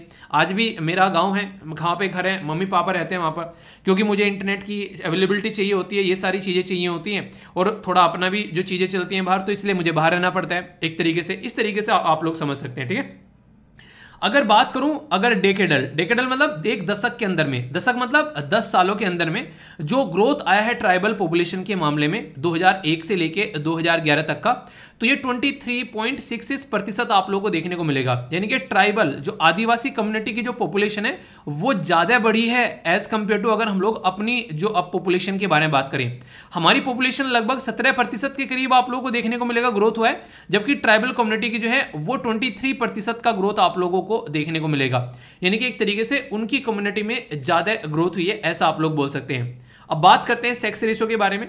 सेक्स रेशियो के बारे में मतलब अगर बात करते हैं सेक्स रेशियो, तो इसको डिफाइन करने का एक पैमाना हम लोगों ने मान रखा है। पैमाना मतलब क्या है, यानी कि अगर हम लोग सेक्स रेशियो देखेंगे कि 1000 लड़के हैं उन पे कितने लड़के हैं, यानी कि अगर हम लोग शादी कराने आ जाएं एक लड़के का एक लड़की के साथ में, तो क्या यहाँ पर सब लड़कों की सब लड़कियों के साथ में शादी हो जाएगी, तो इसको बोलते हैं सेक्स रेशियो। तो ओवरऑल पॉपुलेशन जो है यहाँ पर वो 940 देखने को मिलेगा फीमेल। अगर बात करते हैं मेल के हिसाब से शेड्यूल ट्राइब के अंदर में आप लोगों को यहाँ पर 990 के करीब यहाँ पर देखने को मिलता है। यानी कि शेड्यूल ट्राइब की जो यहाँ पर पॉपुलेशन का सेक्स रेशियो है वो ज़्यादा अच्छा है एज कंपेयर टू हम जैसे पढ़े लिखे लोगों के कंपेयर में। यानी कि वो भ्रूण हत्याएं जैसी चीज़ें आप लोगों को वहाँ पर नहीं देखने को मिलेगी, लड़कियों को गर्भ में मारने वाली चीज़ें वहाँ पर नहीं देखने को मिलेगी। तो उनको अगर कोई बच्चा हो गया तो फिर वो सही है, ठीक है। RR मूवी देखी आप लोगों ने, बड़ी ही शानदार मूवी है। आप लोगों ने देखा होगा अपने एक बच्चे के लिए, एक लड़की के लिए यहाँ पर वो कितना बड़ा तांडव क्रिएट कर देते हैं। वो वाला सीन तो बड़ा ही खतरनाक है, जो जाकर नहीं पूरे जंगल के शेर और वो भालू वगैरह पकड़ के पूरा उसमें छोड़ देता है उसके अंग्रेजों के महल में ले जाकर, वो वाला बड़ा खतरनाक सीन लगता है। तो आप लोग उससे समझ सकते हैं कि एक तरीके से वहां पर कितने अच्छे से एक आप लोग एक यूनिटी बोल सकते हैं। और इसी के साथ में वहां पर मेल और फीमेल वाला जो एक डिवाइड होता है वो भी काफी कम आप लोगों को देखने को मिलता है। तो बच्चे को बच्चे की तरीके से वहां पर वो ट्रीट करते हैं, ये आप लोग बोल सकते हैं। ये बड़ा ही प्यारा सा पॉइंट है जो कि आप लोगों को पता होना चाहिए। अभी आप लोगों से मैं पूछ लूं कि हमारे देश में जो ट्राइबल पॉपुलेशन है वो सबसे ज्यादा कौन से राज्य के अंदर पाई जाती है, तो आप लोगों को पता होना चाहिए कम से कम 5 सबसे ज्यादा ट्राइबल पॉपुलेशन वाले राज्य कौन से हैं। तो पहले नंबर पर आता है मध्य प्रदेश, दूसरे नंबर पर आता है महाराष्ट्र, तीसरे नंबर पर आता है उड़ीसा, चौथे नंबर पर आता है राजस्थान और 5वें नंबर पर आता है गुजरात। मतलब जब मैं पहली बार पढ़ा था कि ऐसा ऐसा कुछ है तो मुझे यकीन हुआ, मैंने कहा महाराष्ट्र में ट्राइबल कम्युनिटी पाई जाती है और गुजरात के अंदर में भी। यानी ऐसा लगता है सुनने में कि काफ़ी डेवलप राज्य हैं और एक तरीके से काफ़ी एक नहीं बॉलीवुड इंडस्ट्री के बारे में हम लोग बात करते हैं और गुजरात के डेवलपमेंट मॉडल के बारे में बात करते हैं। पर लेकिन यहाँ पर आप लोग समझ सकते हैं कि टॉप 5 राज्यों में इनके नाम आप लोगों को देखने को मिल जाएंगे। बाकी झारखंड, छत्तीसगढ़, आंध्र प्रदेश, वेस्ट बंगाल और कर्नाटका ये आप लोगों को यहाँ पर नजर आएंगे जब हम लोग बात करते हैं कि 10 टॉप राज्य जहां पर ट्राइबल कम्युनिटी पाई जाती है। पहले वाली स्लाइड में मैंने बात की कौन से राज्य में पॉपुलेशन ट्राइबल पाई जाती है सबसे ज्यादा है, ये बात की। पर लेकिन अगर बात करें एरिया में, मान लीजिए एक एरिया यहाँ पर है, ये है एरिया, ठीक है। ये एरिया मान लीजिए 10 स्क्वायर किलोमीटर का एरिया है, ठीक है। ये यहाँ पर 10 स्क्वायर किलोमीटर का एरिया हो गया, तो मान लीजिए इसमें जो है 5 आदमी पाए जाते हैं इतने बड़े एरिया में। पर लेकिन एक एरिया हो गया यहाँ पर 1 स्क्वायर किलोमीटर का, उसमें अकेले में ही 100 आदमी पाए जाते हैं, ठीक है। तो यहाँ पर क्या हो गया, कॉन्सेंट्रेशन ज्यादा हो गया यहाँ पर, यानी कि कम एरिया में ज्यादा लोग पाए जा रहे हैं। तो इस तरीके से समझ सकते हैं। तो ऐसे कौन से राज्य है जहां पर हाई कॉन्सेंट्रेशन है, यानी कि हाईएस्ट कॉन्सेंट्रेशन, यानी कि कम एरिया में ज्यादा लोगों का रहना शेड्यूल ट्राइब का, तो सबसे ज्यादा आप लोगों को लक्षद्वीप वाले रीजन में देखने को मिलेगी। लोकेशन कहां पर अगर आप लोग लक्षद्वीप की देखना चाहते हैं तो ये आप लोगों को देखने को मिलेगी अरेबियन सी के अंदर में। एग्जैक्ट लक्षद्वीप की लोकेशन है आप लोगों के सामने। तो हमारे देश में सबसे ज्यादा कॉन्सेंट्रेशन जो ट्राइबल कम्युनिटी की है वो आप लोगों को लक्षद्वीप के अंदर नजर आएगी। दूसरे नंबर पर आप लोगों को मिजोरम, फिर नागालैंड, फिर मेघालय और फिर अरुणाचल प्रदेश। यानी कि मोटे मोटे तौर पर आप लोग देखो तो लक्षद्वीप को अगर आप लोग छोड़ दो यहाँ पर, तो बाकी के नॉर्थ ईस्ट के आप लोगों को राज्य देखने को मिलेंगे जहां पर पॉपुलेशन डेंसिटी जो है वो सबसे ज्यादा नजर आती है। फिर दादर है नगर हवेली, फिर है मणिपुर, सिक्किम, त्रिपुरा, छत्तीसगढ़, झारखंड, उड़ीसा, मध्य प्रदेश, गुजरात और राजस्थान। तो ये आप लोग को काफी लो लेवल पर देखने को मिलेंगे। यानी कि यहाँ पर कॉन्सेंट्रेशन कितनी हाई है पॉपुलेशन जो ट्राइबल कम्युनिटी की, तो उससे एक अंदाजा लगा सकते हैं कि ज्यादातर ट्राइबल कम्युनिटी जो है इन एरिया में आप लोगों को यहाँ पर देखने को मिलती है। और ये ऐसी ट्राइबल कम्युनिटी है जो अपनी कल्चर, अपनी लाइफ को एंजॉय करते हैं। इसीलिए जो मैंने आप लोगों को एक पर्टिकुलर ट्रिक बताई थी कि ATM, ठीक है, ये 6th शेड्यूल के अंदर आप लोगों को देखने को मिलती है संविधान के अंदर में। इसमें मणिपुर नहीं है, नॉर्थ ईस्ट वाले एरिया की जब हम लोग बात करते हैं, ठीक है। तो यहाँ पर आप लोगों को अरुणाचल प्रदेश, इसी के साथ में त्रिपुरा, मिजोरम और एक क्या रह गया, मेघालय। तो इस तरीके से आप लोग समझ सकते हैं। तो यहाँ पर काफी ज्यादा कॉन्सेंट्रेशन आप लोगों को ट्राइबल कम्युनिटी की देखने को मिल जाती है। आप लोग अपनी लाइफ को एंजॉय कर रहे हैं, पर लेकिन एंजॉयमेंट के साथ में कोई ना कोई चैलेंज देखने को जरूर मिलते होंगे। जैसे कि यार जॉब नहीं लग रही है, ठीक है। लड़कियों के साथ में बातें करें तो लड़कियां बोलती हैं कि घर से प्रेशर आ रहा है शादी करने का। तो इसी के साथ में पढ़ाई करने में मन नहीं लग रहा है, इरिटेशन हो रही है, पता नहीं ऐसा लग रहा है कि कहाँ ज़िंदगी रुक सी गई है। तो हर एक इंसान की ज़िंदगी में चैलेंज है, पर लेकिन उनका सोल्यूशन आप लोगों को खोजना पड़ेगा, तभी ज़िंदगी आगे बढ़ पाएगी। आप लोगों को समझना पड़ेगा कि एग्जैक्टली कहाँ पर आप लोग अपनी एनर्जी लगा सकते हैं प्रेजेंट टाइम पर, और वो आप लोगों से अच्छा कोई नहीं जानता है, बस थोड़ा सा आप लोगों को अपने आप को टाइम देने की जरूरत है।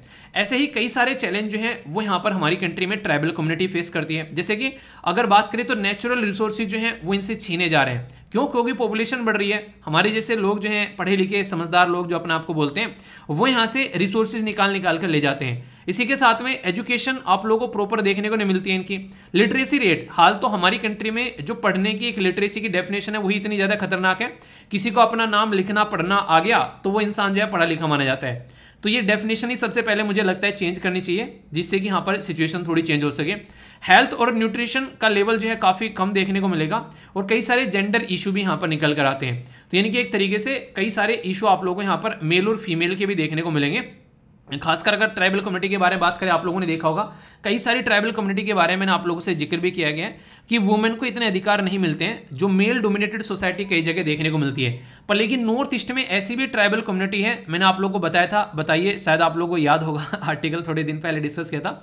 एक ट्राइबल कम्युनिटी ऐसी है जहां पर लड़के को शादी कर लड़की जो है वो अपने घर पर लेकर आती है। यानी कि जिस तरीके से आज की डेट में हमारी सोसाइटी में क्या होता है कि लड़का शादी करेगा और लड़की को अपने घर पे लेकर आएगा, और इस तरीके से समझ सकते हैं। पर लेकिन वहां पर अपोजिट होता है। अगर घर की सबसे बड़ी लड़की के बारे में बात करें तो उसको अधिकार होता है अपनी प्रॉपर्टी को वहन करने का, यानी कि लड़की के पास में प्रॉपर्टी का अधिकार जाता है। इस तरीके से आप लोग समझ सकते हैं। वो मैट्रियारिकल सोसाइटी आप लोगों को देखने को मिलेगी प्रेजेंट टाइम पर इंडिया के अंदर में। वैसे पैट्रियारिकल सोसाइटी है, यानी कि पितृ प्रधान यहां पर आप लोगों को देश नजर आएगा, पर ट्राइबल कम्युनिटी में मातृ प्रधान भी एरिया आप लोगों को देखने को मिलते हैं। तो वहां से हम लोग को सीखने की जरूरत है, ऐसा भी आप लोग बोल सकते हैं।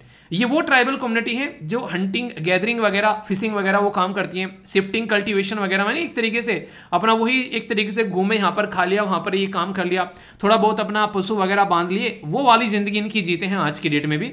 इनकी मेन जो इकोनॉमी है, मेन जो पैसा है वो यहीं से निकल कर आते हैं। पैसा क्या, बेसिकली एक तरीके से अपनी जिंदगी को एक वाहन करते हैं, ऐसा आप लोग यहाँ पर इसको बोल सकते हैं। ये वाली स्लाइड काफी इंपॉर्टेंट है, इसके ऊपर तो आप लोग स्लाइड पे स्टार लगा लेना, क्योंकि एक होता है ट्राइबल कम्युनिटी, एक होता है ट्राइबल कम्युनिटी के अंदर भी पर्टिकुलरली वनरेबल ट्राइबल कम्युनिटी। मतलब क्या है इसका मतलब यहाँ पर यह है यार, एक ट्राइबल कम्युनिटी है जो कि काफी दिक्कत में है, उसके पास में रिसोर्सेज की कमी नहीं है, पर उसके अंदर भी कुछ लोग ऐसे हैं जिनकी खस्ता हालत हो रखी है, यानी कि उनके पास में तो बिल्कुल भी रिसोर्सेज नहीं है। उनके वजह ऐसे है कि बस उनको सपोर्ट प्रोवाइड करा दे, वरना पता नहीं जैसे तैसे जिंदगी उनकी चलेगी। तो उसके ऊपर फोकस देने के लिए यहाँ पर ये PVTG आया निकल कर। ये पर्टिकुलरली वनरेबल के बारे में जब बात की गई तो इसका मतलब ये था कि कुछ सपोर्ट प्रोवाइड कराया जाए। काफी वनरेबल है, वनरेबल का मतलब कि जिंदगी भाई साहब तांव पर लगी हुई है, जैसे तैसे चल रही है। तो इसके चलते उनके लिए एक ट्राइबल डेवलपमेंट फंड की बात यहां पर की जाती है, ताकि उनको एक सपोर्ट प्रोवाइड कराया जा सके उनके एरिया में। ये कॉन्सेप्ट कहां से निकल कर आया? ये 1975 में निकल कर आया, जब यहां पर बात करते हैं डिक्लेयर किए गए 52 ऐसी ट्राइबल कम्युनिटी हैं जिनको PVTG की कैटेगरी में रखा गया। ये किसके बेस पर किया गया? तो यहाँ पर देबोर कमीशन था जिसके बेस पर यहाँ पर इसको बनाया गया। इसने यहाँ पर प्रिमिटिव ट्राइबल ग्रुप के बारे में बात की थी 1973 में। तो जो इसने यहाँ पर सजेशन दिया, गवर्नमेंट को पसंद आ गया, वाह क्या बात कर दी, इन लोगों के ऊपर थोड़ा फोकस किया जाए, तो फिर गवर्नमेंट ने उसको एक्सेप्ट कर लिया।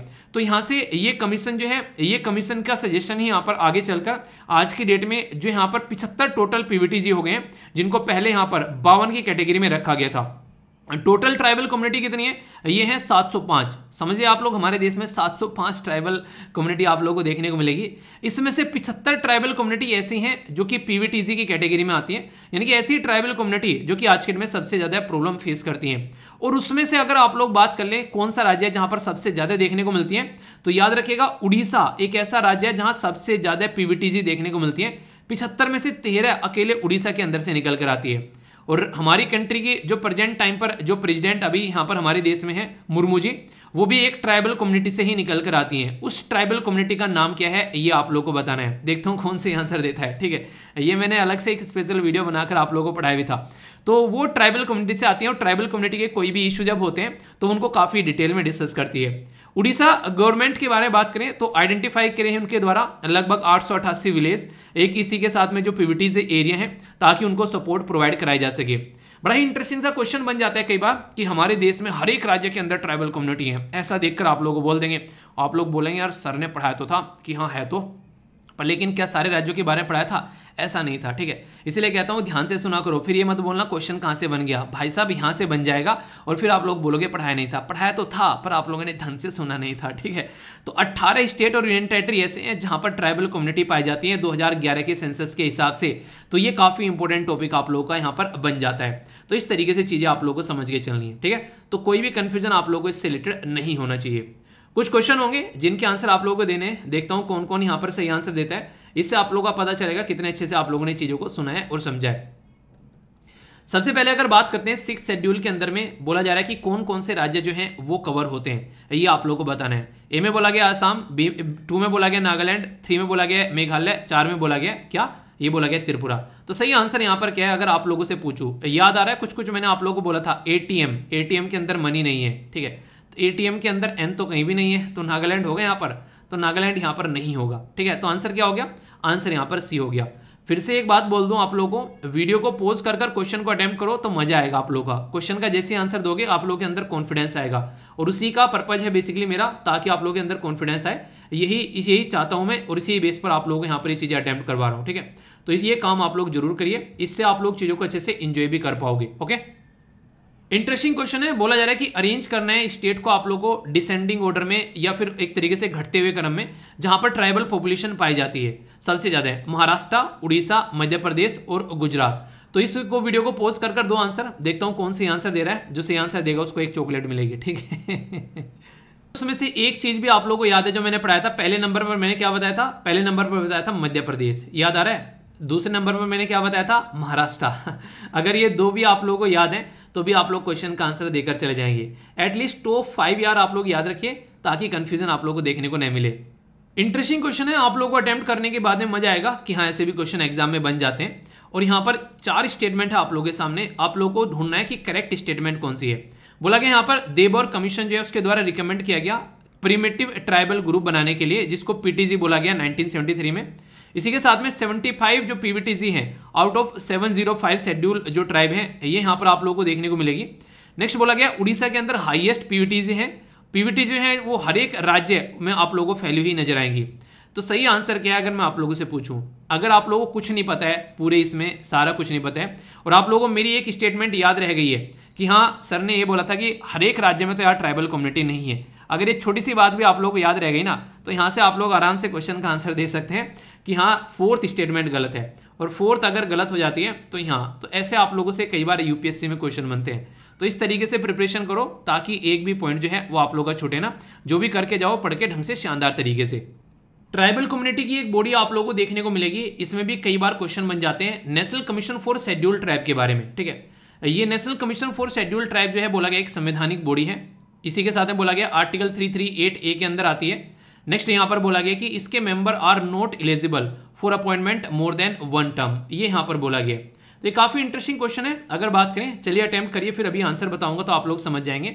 ये भी पूरा एक अलग से टॉपिक हो जाता है, national commission for schedule tribe के बारे में अलग से एक बॉडी होगी, आप लोगों का क्वेश्चन बन जाता है।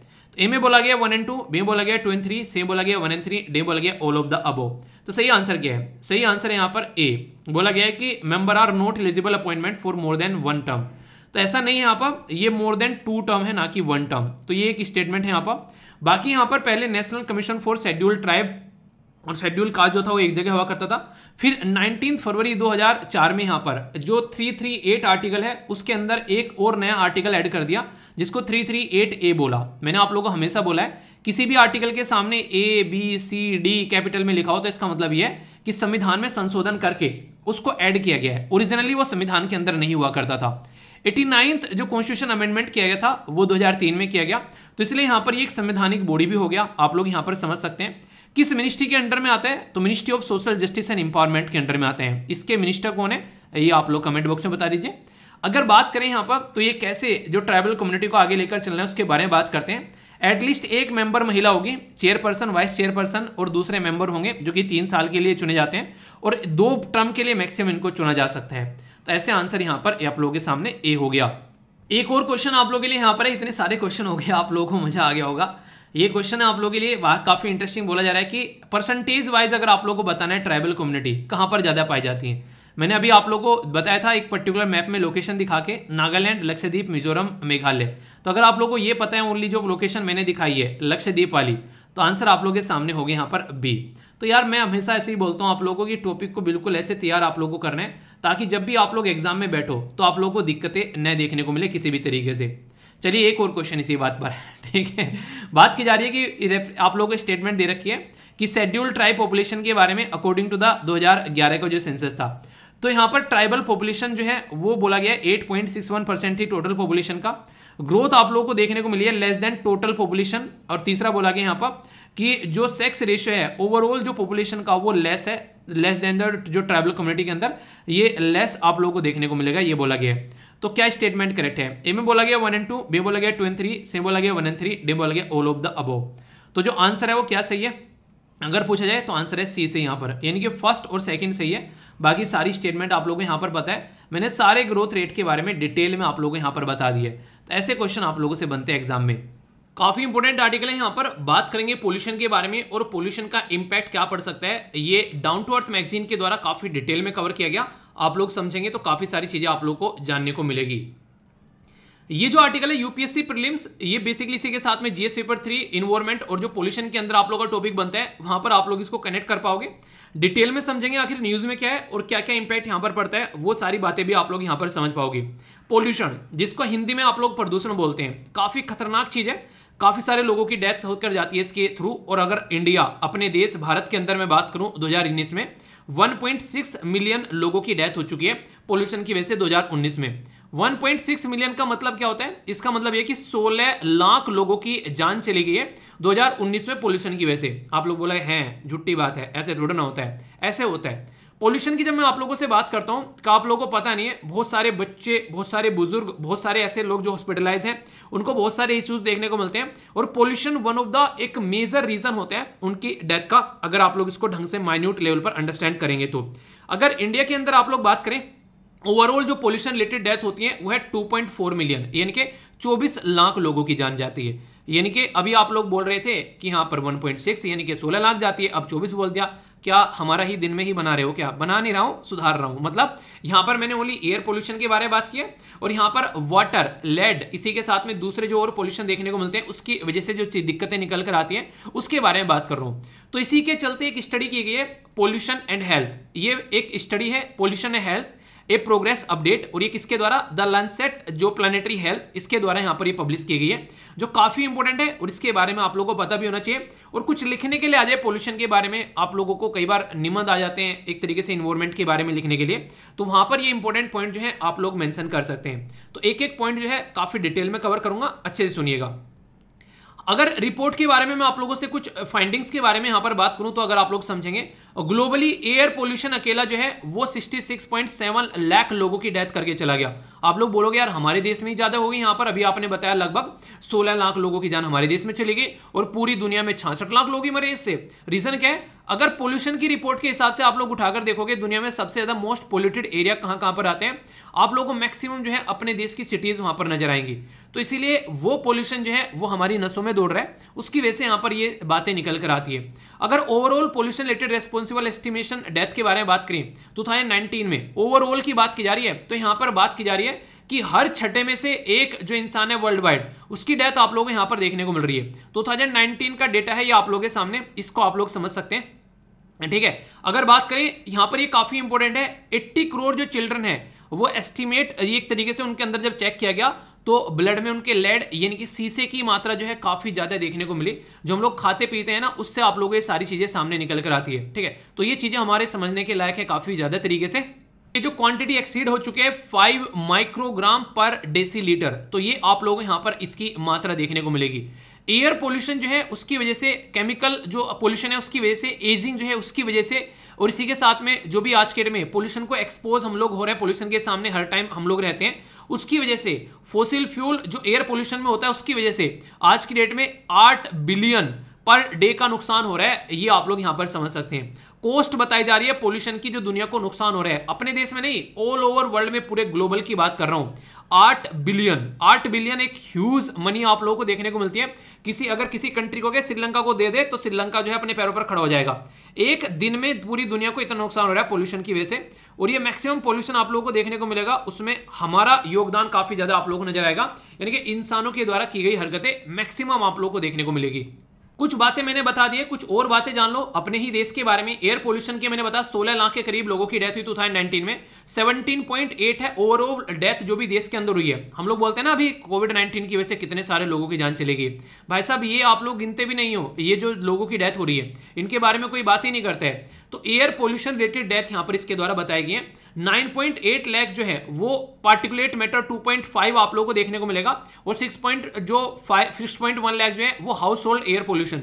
हाउस होल्ड में घरों में आप लोगों ने देखा होगा चूल्हे के ऊपर जो बेसिकली सब्जी खाना बनाया जाता है उसके बारे में आप लोगों ने देखा है। नॉर्मली जो ये सारी चीजें यूज की जाती हैं ये जाने अनजाने में हमारी हेल्थ को बहुत ज्यादा बर्बाद कर रहे होते हैं। तो दो तरीके के पोल्यूशन होते हैं, इंडोर पोल्यूशन और आउटडोर पोल्यूशन, तो वो काफी ज्यादा प्रॉब्लम क्रिएट करते हैं। एक्सट्रीम पुअर्टी वाले जो लोग होते हैं जो काफी गरीब तबका है सोसाइटी का, एक तो इंडोर पोल्यूशन की वजह से मरता है और दूसरा वाटर पोल्यूशन, पीने के लिए स्वच्छ पानी नहीं मिलेगा उस इंसान को, और दूसरा यहां पर अगर बात करें घरों में चूल्हे वगैरह जो जलाए जाते हैं उनमें गोबर उपले या फिर लकड़ियां वगैरह इस्तेमाल की जाती है, जिसकी वजह से महिलाओं की डेथ होती है, और मैक्सिमम ये चीजें देखने को मिलेगी। सिमिलर काइंड ऑफ कंडीशन बन जाती है जहां कोई इंडस्ट्री है। आप लोगों को इंटरेस्टिंग चीज बताऊं, अभी दिल्ली के अंदर कोई भी इंडस्ट्री नॉर्मली आप लोगों को ज्यादातर देखने को नहीं मिलती है, सारी इंडस्ट्री एनसीआर वाले रीजन में निकालती है, यानी कि गाजियाबाद, मेरठ, अलवर, ये सारा जो आसपास वाला रीजन आप लोगों को देखने को मिलेगा ना, वहां पर इंडस्ट्री निकाल दी उनके द्वारा। क्यों?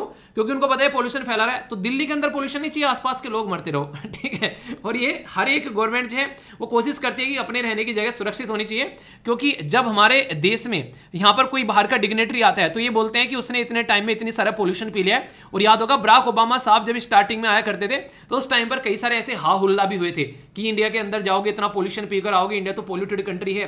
तो ये सारे इश्यूज आप लोगों को यहां पर रेगुलरली देखने को मिलते हैं।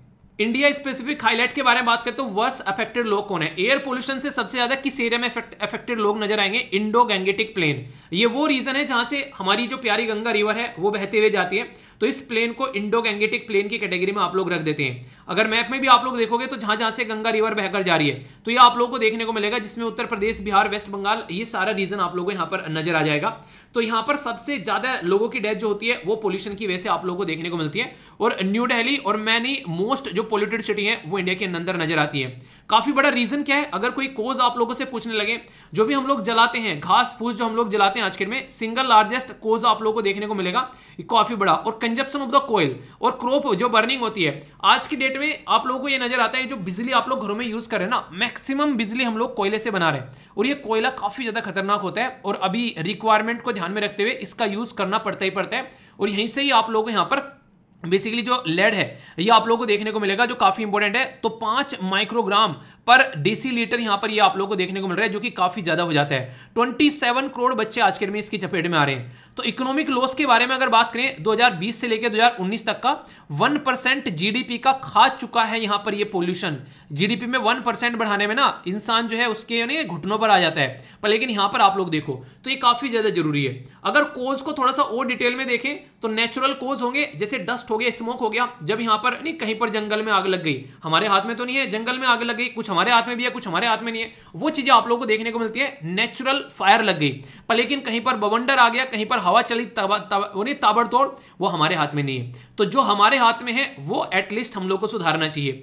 तो मैन मेड जो कोज है, जैसे फॉसिल फ्यूल, रोड पर साइकिल चलाएं गाड़ी की जगह, जहां पर मोटरसाइकिल लेकर जानी है, कम से कम एटलीस्ट 5 किलोमीटर तक हम लोग एटलीस्ट साइकिल डेली चला सकते हैं आसानी से। तो साइकिल का इस्तेमाल कर सकते हैं आसानी से हम लोग। यहां पर रोड कंस्ट्रक्शन कर रहे हैं, बहुत सारे व्हीकल गए, बिल्डिंग के कंस्ट्रक्शन हो रहे हैं, कई जगह तो ऐसे बनाकर तोड़ रहे हैं क्योंकि इलीगल कंस्ट्रक्शन हो गया, वो चीजें आप लोगों को देखने को मिलती है। इसी के साथ में फैक्ट्री दुनिया भर की देखने को मिलेगी, जिसमें से पानी भी बुरा निकलता है, धुआं भी निकलता है, और इसके साथ में आसपास वाले एरिया को बर्बाद करता है केमिकल निकलकर। तो पानी बेकार हो गया, धुआं बेकार हो गया, यानी कि एयर पोल्यूशन हो गया, वाटर पोल्यूशन हो गया, और केमिकल तो अब जोड़ लो, ये तो पूरी देह का पोल्यूशन हो गया। ऐसे आप लोग समझ सकते हैं। अब यहां से बाहर तो आप लोग ये सारी चीजें खाते पीते हो ही हो, जब घर में आप लोग जाते हो अपने, तो वहां पर रही सही कसर पूरी हो जाती है। अगर घर में आज भी उपले, गोबर की और ये सारी चीजें यूज की जा रही हैं, तो वो एक अलग लेवल देखने को मिलेगा। और एक और नेक्स्ट लेवल है जो रही सही कसर और पूरी कर देता है, बुरा मत मानिएगा पर लेकिन रियलिटी है, वो है स्मोकिंग करना। यानी कि ऑलरेडी इतना स्मोक बाहर कर लेता है इंसान, उसके बाद में जब बीड़ी सिगरेट पीता है तो वो एक नेक्स्ट लेवल पर चीजों को ले जाकर रख देता है, वो और ज्यादा इंसान को बीमार बना देता है। तो यहां से एक नेक्स्ट लेवल की चीज आप लोगों को नजर आएगी, पोल्यूशन की वजह से चीजें और बर्बाद होती हुई नजर आएंगी। अब आप लोगों को यहां पर एक डेटा दिखा रहा हूं जिसको सोचकर आप लोग हैरान हो जाओगे। आप लोगों को सुना होगा बहुत सारी यार लोगों ने एक दूसरे गोली मारकर हत्या कर दी, बहुत कम है, बहुत कम देखने को मिलेंगे। रोड में एक्सीडेंट हो गए 1.5 लाख के करीब है, पर लेकिन इसके हिसाब से बहुत कम है। एड्स से, मलेरिया से मरने वाले लोगों की संख्या देखी जाएगी, ड्रग्स, अल्कोहल का, दारू का इस्तेमाल करने वाले लोगों की संख्या देखी जाएगी, मेल न्यूट्रिशन का शिकार या फिर कोई और रीजन में महिला और बच्चों की डेथ देखी जाएगी। इसको सबको अगर एक साइड रख दो और एक साइड में आप लोगों को यहां पर ये नजर आएगा, ठीक है, स्मोकिंग एंड एक तरीके से सेकंड हैंड स्मोकिंग। मान लीजिए मैं सिगरेट पीना स्टार्ट कर देता हूं, ठीक है, मेरे साथ में रहने वाले जो भी लोग हैं वो सेकंड हैंड स्मोकिंग करेंगे, यानी कि इनडायरेक्ट वे में बोला जाए तो वो पैसिव स्मोकिंग आप लोगों को देखने को मिलेगी। और रही सही बाकी टोटल पोल्यूशन की वजह से, तो यहां पर हम लोग इनके ऊपर महामाही वो नहीं त्राही माम चिल्लाते रहते हैं, पर लेकिन जो रियलिटी में जो मेन कोज है जिसकी वजह से लाखों लोग जो है बर्बाद हो रहे हैं, उसके बारे में कोई बात नहीं करेगा। तो ये है रीजन जिसके ऊपर हम लोग को फोकस देना चलना है, और इस रीजन को जब तक हम लोग आइडेंटिफाई नहीं करेंगे तब तक ऐसे ही इशू आप लोगों को देखने को मिलेंगे। इसमें आप लोगों की क्या राय है, आप लोग अपनी राय बेसिकली बता सकते हैं। इसीलिए आज की डेट में हम लोग क्या करना चाहिए, ज्यादा से ज्यादा ट्री को हम लोग को प्लांट करना चाहिए, इलेक्ट्रिक व्हीकल को यूज करना चाहिए, बाइसिकल सबसे बेस्ट आप लोगों को नेचर फ्रेंडली देखने को मिलेगा, हेल्थ के साथ साथ में वेल्थ, यानी कि पैसा भी बचेगा और हेल्थ भी आप लोगों की सही रहेगी, ठीक है। ऑल्टरनेटिव सोर्स यहां पर छतों पर क्या ले, सोलर पैनल यूज किए जा रहे हैं, ठीक है। पब्लिक ट्रांसपोर्ट का यूज करिए, एक इंसान अपनी गाड़ी लेकर चल रहा है, ठीक है, चलो सही है कि आप लोगों को बहुत सारी ऐसी चीजें रहती हैं जो आप लोगों का एक नहीं, मान लीजिए आप लोग किससे मिलने जा रहे हैं, ठीक है, आप लोगों के पास में कोई सामान नहीं है तो आप लोग नॉर्मल जा सकते हैं, ठीक है, किससे मिलने जा रहे हैं, या फिर आप लोग की गाड़ी में 4-5 आदमी, समझ में आता है, फिर सही है एक गाड़ी लेकर चलो।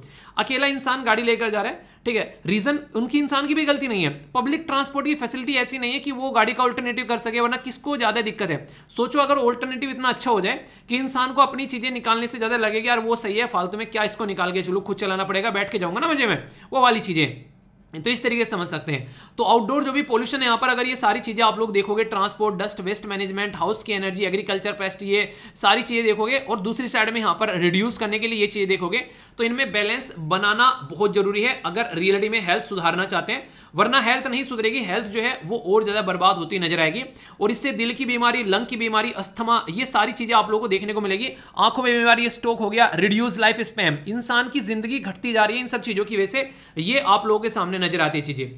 तो इसके ऊपर काम करना जरूरी है, और सॉल्यूशन सारे आप लोगों के सामने ही है। रिन्यूएबल एनर्जी हम लोग को वेस्ट को अलग अलग जनरेट करना पड़ेगा, इसके ऊपर फोकस देना पड़ेगा। ग्रीन बिल्डिंग आप लोगों को बनानी पड़ेगी, पेड़ पौधे जितने ज्यादा लगाओ। आप लोगों को रेगुलर लगभग 2-4 दिनों के अंदर डेली कोई ना कोई मुझे जो ट्विटर के ऊपर टैग करता है, मैंने बोला था ना कि SLV आर्मी प्लांटिंग ट्री, आप लोग ये हैशटैग करके मुझे टैग किया करो जब भी कोई पेड़ लगाया करो, तो बहुत सारे बच्चे यहां पर करते हैं, तो आप लोग इसको देख सकते हो। तो इससे आप लोगों की लाइफ जो है काफी ज्यादा इंप्रूव होगी आसपास वाले एरिया में, और हर एक इंसान अगर इस तरीके से काम करने लगा, देखते ही देखते यार सारी चीजें चेंज हो जाएंगी। लोग नहीं कहते, आप लोग हम लोकल भाषा में बोलते हैं कि ये जरा सी देर में, एक वर्ड है कि लहंबे के में चीज चेंज हो जाएगी, एक ऐसा वर्ड है जो कि बड़ी जल्दी फ्रिक्वेंटली चीजें चेंज हो जाएंगी। तो उसके लिए आप लोग काम करना पड़ेगा। क्या गवर्नमेंट काम नहीं कर रही है? दिल्ली गवर्नमेंट ने अभी लगाया था यहाँ पर स्मोक टावर, कई जगह और लगाया जा रहा है, धुएं को सोखेगा और प्योर हवा निकालेगा। पर लेकिन सोचो हमारे पेड़ पौधों से ज्यादा पावरफुल कुछ है अगर हम लोग उसको लेकर चलते हैं। गवर्नमेंट के द्वारा दुनिया भर की स्कीम चला रखी है, पर लेकिन लोग अवेयर नहीं है इनके बारे में। अगर बात करें गवर्नमेंट की जो इनिशिएटिव है एयर पोल्यूशन को कंट्रोल करने के लिए, तो आप लोग यहां पर पढ़ सकते हैं। बेसिकली बात की जा रही है notification of the national ambient air quality standard, ठीक है, सेक्टर स्पेसिफिक एमिशन कितना होना चाहिए, इसके बारे में सारी बातें बता रखी है। इसी के साथ में एयर क्वालिटी कैसी होनी चाहिए उसके बारे में बता रखी है। CNG LPG इनको कैसे लेकर चलना है, ये एथेनॉल ब्लेंडिंग के बारे में बात की जा रही है। एयर क्वालिटी इंडेक्स लॉन्च कर दिया। भारत स्टेज 4 से सीधे भारत स्टेज 6 पर जंप मार गए, 5वें को गैप कर गए। क्यों? क्योंकि पोल्यूशन ज्यादा ना हो। बर्निंग जो है बायोमास उसके ऊपर देख रहे हैं। पब्लिक ट्रांसपोर्ट ज्यादा से ज्यादा इस्तेमाल करने की बातें कर रहे हैं। पोल्यूशन अंडर कंट्रोल सर्टिफिकेट दिया जा रहा है। इसी के साथ में अगर बात करें, air prevention and the control pollution act बनाया था 1981 में, आज की बात नहीं है, पुराने टाइम की बातें हैं, ठीक है, बाबा आदम के जमाने से काम चला हुआ रहा है, हमको अब समझ में आ रहा है। 24/7 यहां पर 17th ये हाईलाइट पोल्यूशन जो इंडस्ट्रियल सेक्टर है उनके ऊपर फोकस दिया जा रहा है। इसी के साथ में यहां पर पोल्यूशन एमिटिंग क्रैकर जो बेसिकली बनाए जा रहे हैं कि जो पटाखे चलाओ ऐसे छुड़ाओ जो कि ग्रीन क्रैकर हो, उसके बारे में बात की जा रही है। इसी के साथ में यहां पर अगर बात करें तो एक दिल्ली आइडेंटिफाइड सोर्स वाइज ये यहाँ पर लेवल एयर पोल्यूशन के बारे में बात की, कैसे यहाँ पर देखना है और कैसे उसको रेस्पॉन्ड करना है। और यहाँ पर आप लोगों के सामने रहता भी है। नॉर्मली हमारी कंट्री में सबसे जो बड़ी प्रॉब्लम लगती है, मैक्सिमम सिटी आप लोगों को दो कैटेगरी में देखने को मिलेगी। अगर इनको ध्यान से आप लोग देख पाओगे, ये जो दो कैटेगरी है ना यहाँ पर, ये वाली और ये वाली, और इसमें भी बहुत सारी पहुंची नजर आएंगी। यहाँ तो कोई खुशनसीब होगा जो इस कैटेगरी में आप लोगों को देखने को मिलेगा। तो एयर क्वालिटी जो इंडेक्स है यहाँ पर 0 से लेके 5 तक गुड होता है, 51 से लेके 100 तक सेटिस्फैक्टरी होता है, 100 से लेके 200 तक यहाँ पर मॉडरेट होता है। यहाँ तक कहानी ठीक है, इसके ऊपर कहानी खराब है, सॉरी। 201 से लेके पुअर हो गया स्टार्ट 300 तक, 301 से लेके 400 तक वेरी प्योर, और मैक्सिमम कई तो यहां देखने को मिल जाते हैं। भाई साहब बीमार इंसान हो रहे हैं इतनी, जिसकी कुछ हद नहीं है। तो इसके ऊपर काम करना काफी जरूरी है, वरना दिक्कतें देखने को मिलती है। और इसके ऊपर मैंने कई बार आप लोगों को पढ़ाया भी है सफर के बारे में। ये सफर नहीं है कि सफर करना इंसान को या फिर कहीं सफर में जाना, ठीक है। ये सफर है system of air quality and weather forecasting. तो ये हमारी कंट्री में एक ऐसा सिस्टम लॉन्च किया गया जिसके ऊपर कई बार क्वेश्चन भी बन चुके हैं। इंडिया में दिल्ली के अंदर बेसिकली इनॉग्रेट किया गया था अर्थ साइंस मिनिस्ट्री के द्वारा, और पुणे, मुंबई, अहमदाबाद में इसके आप लोगों को सिटीज में इसके एरिया देखने को मिलेंगे। डेवलप किसके द्वारा किया गया था, याद रखिएगा, इंपोर्टेंट क्वेश्चन बन जाता है। ये Indian institute of tropical metrology के द्वारा डेवलप किया गया, और आईएमडी इंडियन मेट्रोलॉजिकल डिपार्टमेंट जो कि इसी मिनिस्ट्री के अंडर में आता है, ये इसको इंप्लीमेंट करने वाला है। एयर क्वालिटी अर्ली वार्निंग देता है, वेदर फोरकास्टिंग बताता है अलग अलग पैरामीटर को ध्यान में रखते हुए, और 72 घंटे वाले तो वार्निंग दे देता है अगर कोई दिक्कतें होती हैं, ताकि सॉल्यूशन आप लोग निकाल सको। इसमें ये यहां तक बेंजीन, टोलुइन, ये सारी जो बेसिकली ज़ाइलिन, मरकरी, ये भी यहां पर एक तरीके से इसके बारे में बताता है कि क्या क्या देखने को मिल रहा है। तो बेहतरीन सिस्टम यहां पर लॉन्च किया गया। तो ये सारी चीजें बेसिकली जो मैंने आप लोगों को पढ़ाई है, इनसे अलग अलग क्वेश्चन बन चुके हैं। अगर यहां से कल को कोई क्वेश्चन बन जाता है तो आप लोगों के माइंड में क्लैरिटी होनी चाहिए। इवन आंसर राइटिंग के लिए भी कुछ आ जाता है तो आप लोगों को इसको लेकर कोई भी डाउट नहीं होना चाहिए। तो ये पूरा एक आर्टिकल था जिसमें मैंने सारी चीजें कवर कर दी। अब इतनी मेहनत करके यार पढ़ाई है तो क्वेश्चन जरूर पूछूंगा। अब क्वेश्चन पूछता हूं, क्वेश्चन के आंसर देते हुए चलो, वो भी अच्छे थे ताकि मुझे लगे कि हाँ पढ़ाया आप लोगों ने। सबसे पहला क्वेश्चन सफर के बारे में ही कर लेते हैं। बात की जा रही है सफर जो है ये डेवलप किया गया है इंडियन मेट्रोलॉजिकल डिपार्टमेंट के द्वारा। दूसरा बोला गया यहाँ पर ये इंटीग्रल पार्ट है यहाँ पर फर्स्ट एयर क्वालिटी जो earth warning system operated in Delhi. सही आंसर यहाँ पर क्या है, ए में बोला गया 1, बी में बोला गया 2, सी में बोला गया बोथ 1 and 2, डी में बोला गया नन ऑफ द अबोव। तो सही आंसर क्या है अगर आप लोगों के हिसाब से बात करूं, अभी मैंने डिस्कस किया यहाँ पर डेवलप किसके द्वारा किया गया, IITM पुणे के द्वारा, ठीक है। तो आंसर यहाँ पर आप लोग को बी देखने को मिलेगा, ठीक है। तो यहाँ पर ये डेवलप किया गया बेसिकली पुणे के द्वारा, तो बी आंसर से यहाँ पर ना कि फर्स्ट, ठीक है। तो ये हो गया आप लोग का बी आंसर, ओके। बाकी टाइप ऑफ पोल्यूशन से भी रिलेटेड अगर आप लोगों से कोई पूछे तो ये नॉर्मल सी चीजें से air pollution, land pollution, noise pollution, water pollution, light pollution, तो ये अलग अलग तरीके के पोल्यूशन होते हैं जो कि आज के डेट में हमारे इर्द गिर्द देखने को मिलते हैं। इनका भी हम लोग को ध्यान रखना पड़ता है। 2020 में क्वेश्चन पूछा गया और यहां पर अगर थोड़ा सा आप लोग चीजों को सोचकर चलेंगे तो क्वेश्चन का आंसर आप लोग कर पाएंगे। जैसे यहां पर बेंजीन पोल्यूशन के बारे में बात की गई है, अगर सारे पॉइंट आप लोग देखोगे तो आप लोग समझ पाओगे।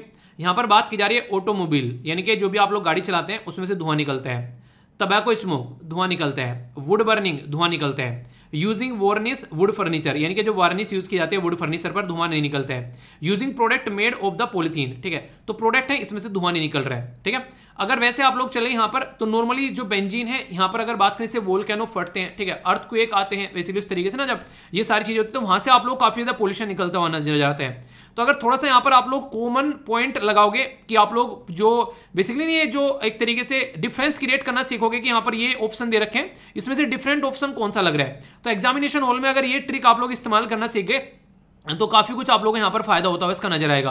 तो ये जरूर याद रखना। तो अभी पोल्यूशन के बारे में बात करें, जैसे बेंजीन के बारे में मैंने बात की, अभी नेचुरल प्रोसीजर के थ्रू निकलता है, वोल्केनो हो गया, फॉरेस्ट में फायर लग गई, ठीक है, तो ये आप लोगों को देखने को मिलेगा। तो ह्यूमन एक्टिविटी में जैसे मैंने बताया भी यहाँ पर टबैको आप लोग पी रहे हो, ठीक है, वुड बर्न कर रहे हो यहाँ पर, ठीक है, फ्यूल कोई इस तरीके से जलाया जा रहा है, इंडस्ट्रियल कहीं आग लग रही है तो उसमें देखने को मिलेगा। तो अगर आप लोग ध्यान से देखोगे तो फर्स्ट, सेकंड और थर्ड यहाँ पर आप लोग को आंसर नजर आ जाएगा। तो इस तरीके से आप लोग अंडरस्टैंड कर सकते हैं, है कि नहीं। तो थोड़ा सा ध्यान से सुनो तो चीजें होती हैं फिर, ओके।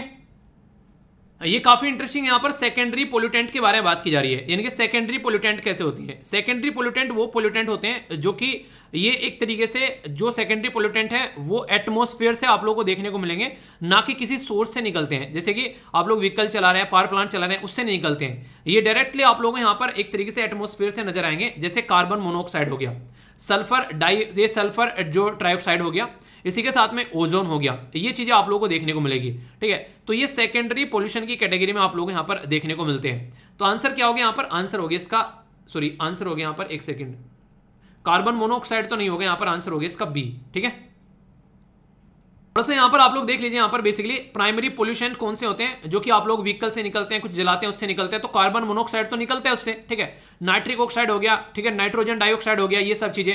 पर लेकिन सेकेंडरी पोल्यूटेंट नॉर्मली क्या होते हैं, जैसे सल्फर ट्राइऑक्साइड हो गया, नाइट्रिक एसिड हो गया, ठीक है, सल्फ्यूरिक एसिड हो गया, ये सारी चीजें, ओजोन हो गया। तो ये सारी चीजें आप लोगों को सेकेंडरी पोल्यूटेंट जो है, पोल्यूटेंट जो एक तरीके से फॉर्म होते हैं एटमोस्फेयर के अंदर में, तो ये आप लोगों को यहां पर नजर होगा, ना कि यहां से निकल कर ही आते हैं। ठीक है, तो आंसर क्या हो गया हिसाब से अगर आप लोग देखोगे तो आंसर इसका बी हो गया। तो इस तरीके से क्वेश्चन आप लोगों के बनते हैं, तो कोई डाउट नहीं होना चाहिए।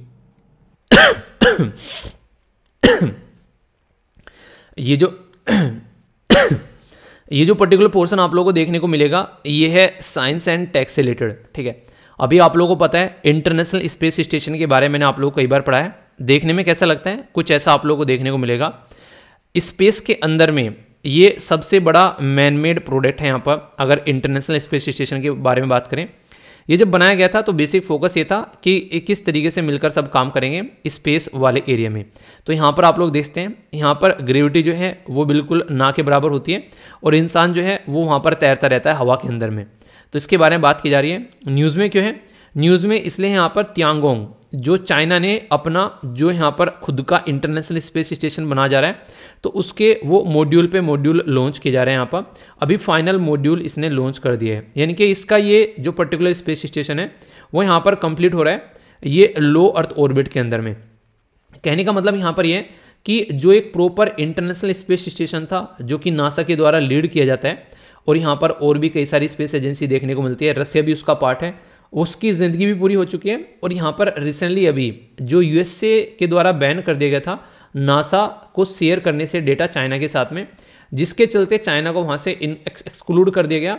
और यहाँ पर चाइना को लगा कि तुम अगर मुझे निकालोगे तो हम अपना खुद का ही बना डालेंगे। तो वही चाइना के द्वारा यहाँ पर किया गया, अपना खुद का ही स्पेस स्टेशन बना डाला। हालांकि ये काफ़ी हल्का है, छोटा है ISS के साथ में, पर लेकिन आप लोगों ने सुना होगा अक्सर कि एक तरीके से बड़ा नौकर बनने से अच्छा है कि एक छोटा मालिक बन जाए। ये बात सुनिए आप लोगों ने, मतलब कहने का मतलब ये कि अगर आप लोगों को कहीं मौका मिलता है, जैसे कि आप लोग अपनी ज़िंदगी अपने हिसाब से एंजॉय कर सकते हैं, अगर प्रोडक्टिविटी अगर आप लोगों के अंदर आती है, क्रिएटिविटी है, तो वहाँ पर आप लोग अपनी ज़िंदगी को शानदार तरीके से एंजॉय कर सकते हैं बिना किसी को अपने सर पर बैठाए हुए। तो ये बातें यहाँ पर बोलने की कोशिश की जा रही है, तो ये काफ़ी अच्छा है। यहाँ पर आप लोग इसको याद रखिएगा। हमारा देश भी इस ओर काम कर रहा है, तो देखो हम लोग जल्दी से यहाँ पर अपना बेसिकली इस पर्टिकुलर एरिया में अचीवमेंट करते हुए नजर आएंगे। ओके, तो ये एक न्यूज़ है। बाकी अगर बात करें तो यहाँ पर काफ़ी सारी प्रॉब्लम देखने को मिलती हैं एयर पोल्यूशन से रिलेटेड। पोल्यूशन काफ़ी बड़ी प्रॉब्लम है अपने ही आप में, अगर आप लोग यहाँ पर देखोगे तो इसी से रिलेटेड ये आर्टिकल आप लोगों को यहाँ पर देखने को मिलेगा। बात क्या की जा रही है, यहाँ पर बात की जा रही है लंग की बीमारी, स्ट्रोक या फिर हार्ट अटैक, इसमें भी आप लोगों को काफ़ी लार्ज स्केल पर नजर आएगा पोल्यूशन रोल प्ले करता हुआ। बात की जा रही है यहाँ पर ब्रेथ लाइफ कैंपेन के बारे में। तो ये कैंपेन के बारे में कोई आप लोगों से पूछ बैठे तो कन्फ्यूजन नहीं होना चाहिए। तो ये ग्लोबल लेवल पर एक ऐसा कैंपेन है जिसमें हेल्दी और अपने आप को प्रोटेक्ट करने की बात की जा रही है 2030 तक का। उसी के रिलेटेड यहाँ पर ये पूरा टॉपिक है, जिसमें वर्ल्ड हेल्थ ऑर्गेनाइजेशन और UN की जो इन्वायरमेंट प्रोग्राम एजेंसी है वो मिलकर काम कर रही है, यानी कि UN इन्वायरमेंट प्रोग्राम और इसी के साथ में क्लाइमेट और जो क्लियर एयर जो कोalition है, ये मिलकर यहाँ पर काम कर रहे हैं ताकि इन प्रॉब्लम का सोल्यूशन निकाला जा सके। बड़ी बात क्या है, हमारे देश में भी बहुत सारी पॉल्यूटेड सिटी हैं, तो इसलिए बेंगलुरु, भुवनेश्वर, देहरादून, कई सारी ऐसी सिटीज़ जो कि हमारी देश की भी इसकी मेंबर हैं, ताकि लोगों को इसका फ़ायदा हो सके। एक तरीके से ज़िंदगी में पोल्यूशन कितना बड़ा कोहराम मचा रहा है वो आप लोग जानती हैं, कितने सारे लोगों की डेथ हो रही है, ये मैंने आप लोगों को पढ़ाया, तो इसको लेकर तो कोई डाउट ही नहीं होगा। तो लोगों को एम्पावर किया जाए। पोल्यूशन आता कहाँ से है, पोल्यूशन भी करते हैं हम ही लोग हैं, और हम ही लोगों को इसको रोकना है। तो उसी से रिलेटेड यहाँ पर ये कैंपेन चलाया गया है। किसके द्वारा चलाया गया है, world health organisation, UN environment programme और climate and clean air coalition, इनके द्वारा मिलकर ये पूरा जो है प्रोग्राम चलाया गया है। तो इसको लेकर आप लोग अपने माइंड में क्लैरिटी रख सकते हैं। आप लोग चीज़ों को समझोगे तो अच्छे से आप लोग आंसर भी दे पाओगे। ठीक है, आगे चलते हैं। नेक्स्ट यहाँ पर बात की जा रही है, ये इंटरेस्टिंग है, इसके ऊपर थोड़ा सा स्टार लगा लेना। पुराना है बेसिकली, मतलब पुराना इन द सेंस ये हिस्ट्री के साथ में भी आप लोग को टॉपिक जो है वो कनेक्ट होता हुआ नजर आएगा। All India trade union Congress, ये यहाँ पर अभी रिसेंटली न्यूज़ में थी। 31 अक्टूबर को इसका फाउंडेशन डे सेलिब्रेट किया गया। सबसे बड़ी बात क्या है, लाला लाजपत राय जी के द्वारा यहाँ पर ये बॉडी बनाई गई थी। एक तो ये इंपॉर्टेंट पॉइंट आप लोग याद रखिएगा। हालांकि अकेले नहीं थे, जैसे NM जोशी और यहाँ पर दीवान जो चमनलाल, तो और भी जोसेफ साहब, जो यहाँ पर कई सारे लोग भी आप लोगों को देखने को मिलते थे। तो ये ओल्डेस्ट फेडरेशन है जो कि ट्रेड को कैसे लेकर चलना है, व्यापार को कैसे लेकर चलना है, उसके ऊपर फोकस करती है। और सबसे बड़ी बात यह है, ये हमारे को यानी कि अपने देश को रिप्रेजेंट करती है इंटरनेशनल लेबर ऑर्गेनाइजेशन के अंदर भी, जो कि आप लोगों को देखने को मिलेगा 1921 से। अभी इसके बारे में मैं आप लोग क्यों बता रहा हूँ, ये ऐसी ऐसी चीज़ें हैं खासकर जिसमें स्टेटमेंट देकर आप लोगों से क्वेश्चन पूछे जाते हैं। 1929 में यहाँ पर इसके अंदर स्प्लिट हो गया, जैसे आप लोगों ने देखा कांग्रेस टूटी फिर जुड़ गई थी यहाँ पर हमारे फ्रीडम स्ट्रगल मूवमेंट के टाइम पर। अभी यहाँ पर उसी के बारे में बात की जा रही है। तो formation of Indian trade union federation by VV Giri, तो ये यहाँ पर एक नया स्प्लिट हुआ इसके अंदर में, पर फिर लेकिन यहाँ पर कुछ साल बाद जाकर फिर से मर्ज हो गए, क्योंकि अकेला इंसान वो है क्या क्या कर लेगा, तो फिर लगा कि मर्ज कर लेना चाहिए। तो आज की डेट में आप लोगों को ऐसे ही देखने को मिलेगा, मर्ज होकर एक प्रॉपर सिस्टमेटिक वे में काम करता हुआ नजर आता है। तो world federation of the trade union, ये भी यहाँ पर इसका फाउंडिंग मेंबर बन गया हमारा ऑल इंडिया ट्रेड यूनियन, जब इसको 1945 में बनाया गया। क्यों? क्योंकि भाई तो बहुत पुराने हैं, अपन तो पहले से ही बैठे हुए हैं यहाँ पर, तुम बनाओ फिर हम उसका पार्ट बनेंगे। तो ये है, तो ये ऐसे क्वेश्चन आप लोगों से पूछे जाते हैं कई बार स्टेटमेंट देकर, और खासकर ऐसी चीज़ें जो कि रिसेंटली बनाई जा रही हैं, 40-50 साल 100 साल हो चुके हैं, 150 साल, उनके बारे में डायरेक्ट भी क्वेश्चन आप लोगों से बनते हैं। तो कन्फ्यूज आना नहीं है, स्टार लगा लेना, और कई बार यहाँ से क्वेश्चन भी बन जाते हैं। और ये इंपॉर्टेंट केस भी आप लोगों के निकल कर आते हैं। यूपी में MLA जो हैं वो फेस कर रहे हैं यहाँ पर ऑटोमेटिक डिस्क्वालिफिकेशन, इलेक्शन में पार्टिसिपेट नहीं कर पाएंगे। रीज़न क्या है? रीज़न यहाँ पर यह है कि अगर किसी को 2 साल या फिर 2 साल से ज़्यादा सज़ा दी जाती है, ठीक है, तो यहाँ पर देखने को मिलेगा एक पर्टिकुलर पर्सन जो है उसको डिस्क्वालीफाई कर दिया जाता है। किसके द्वारा यहाँ पर ये केस निकल कर आया था? तो lily Thomas versus union of India का केस था। तो यहाँ पर लोक प्रहारी वर्सेस यूनियन ऑफ इंडिया के द्वारा भी यहाँ पर आगे बोली कि हाँ सही बात है, ऐसा कुछ होना चाहिए। कोई ऐसे क्राइम में यहाँ पर हमारा नेता पकड़ा जाया जाता है जिसको 2 साल से ज़्यादा की मिनिमम 2 साल या फिर उससे ज़्यादा की सज़ा होती है, तो उसको फिर पॉलिटिक्स से निकाल कर बाहर फेंको, वो पॉलिटिक्स को और पॉल्यूट करेगा। ये बातें बोली गई। Representation of the people act जो हमारे देश का है, वो यहाँ पर कन्विक्टेड जो कोई लॉ मेकर है 3 महीने का उसको पीरियड देता था कि आप लोग यहाँ पर इस तरीके से अप्लाई कर सकते हैं। तो यहाँ पर ताकि अपना ने थोड़ा सा एक सहूलियत देने की कोशिश की जाती है। तो ये सारे कई सारे आप लोग देखने को मिलेगा, जब पॉलिटिशियन के ऊपर कुछ बात आते हैं तो लूप होल ढूंढने में लग जाते हैं। तो ऐसी कंडीशन आप लोगों को नजर आती है। तो जुडिशियल रेमेडी के तौर पर इनको दिया जाता है, पर लेकिन ये काफ़ी अच्छा केस था जिसने हमारे देश की जो है पॉलिटिक्स जो है वो चेंज करके रख दी। बहुत सारे लोग ऐसे हैं जो कि इस केस के अंदर जो है वो पकड़े गए, और इनका इलेक्शन करियर जो है वो एक तरीके से कहीं ना कहीं पॉलिटिशियन करियर जो है वो खत्म हो गया। तो इससे क्या होता है, एक प्रोडक्टिव चेहरा देश को मिल पाता है। तो इसके बारे में है ये बेसिक चीज़ें आप लोग समझ सकते हैं, ठीक है। आगे जो नेक्स्ट आर्टिकल है यहाँ पर, ये टेलीकॉम सेक्टर जो कि आप लोग आज के डेट में यूज़ करते हो मोबाइल वगैरह, उसके बारे में है।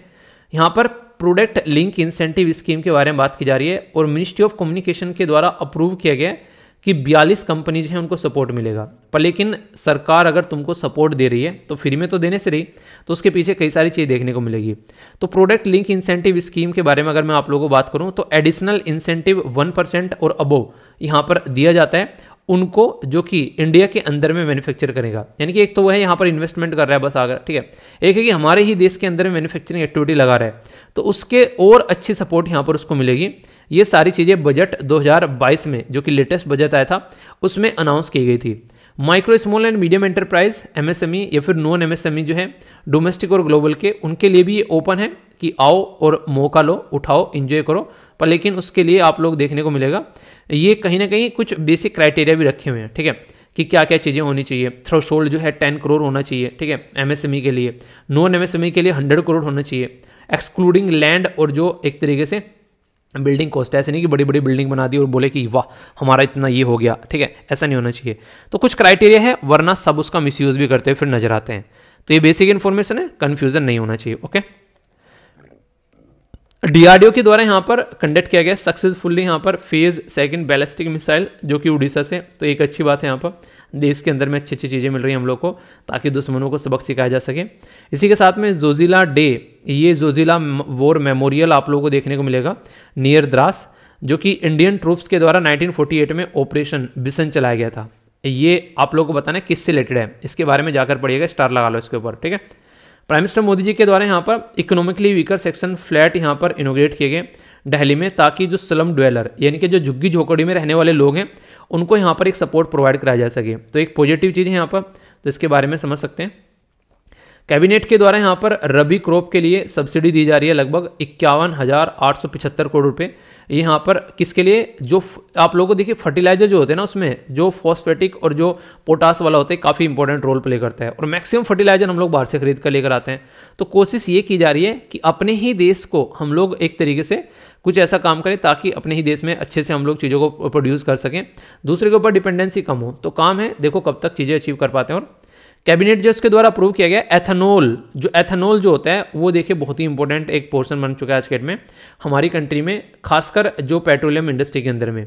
तो ऑयल मार्केट कंपनी जो हैं वो यहाँ पर इसके अंदर मिलकर काम करती हैं कि कैसे इसको ब्लेंड करना है। तो एथेनॉल ब्लेंडिंग के कुछ टारगेट है हमारे देश के, थोड़ा रिवीजन करो जो मैंने आप लोगों को कई बार पढ़ाए हैं, तो देखता हूँ किस किस को याद है कि कब तक हम लोगों को एथेनॉल की टारगेट रखी गई थी कि ये अचीव करना है, पहले हम लोगों ने फिर उसको आगे बढ़ा दिया था। याद आ रहा है? कुछ नहीं आ रहा है तो आ जाएगा, बहुत सारे बच्चे अच्छे से आंसर देंगे, कमेंट बॉक्स में पढ़ना उनको, ठीक है।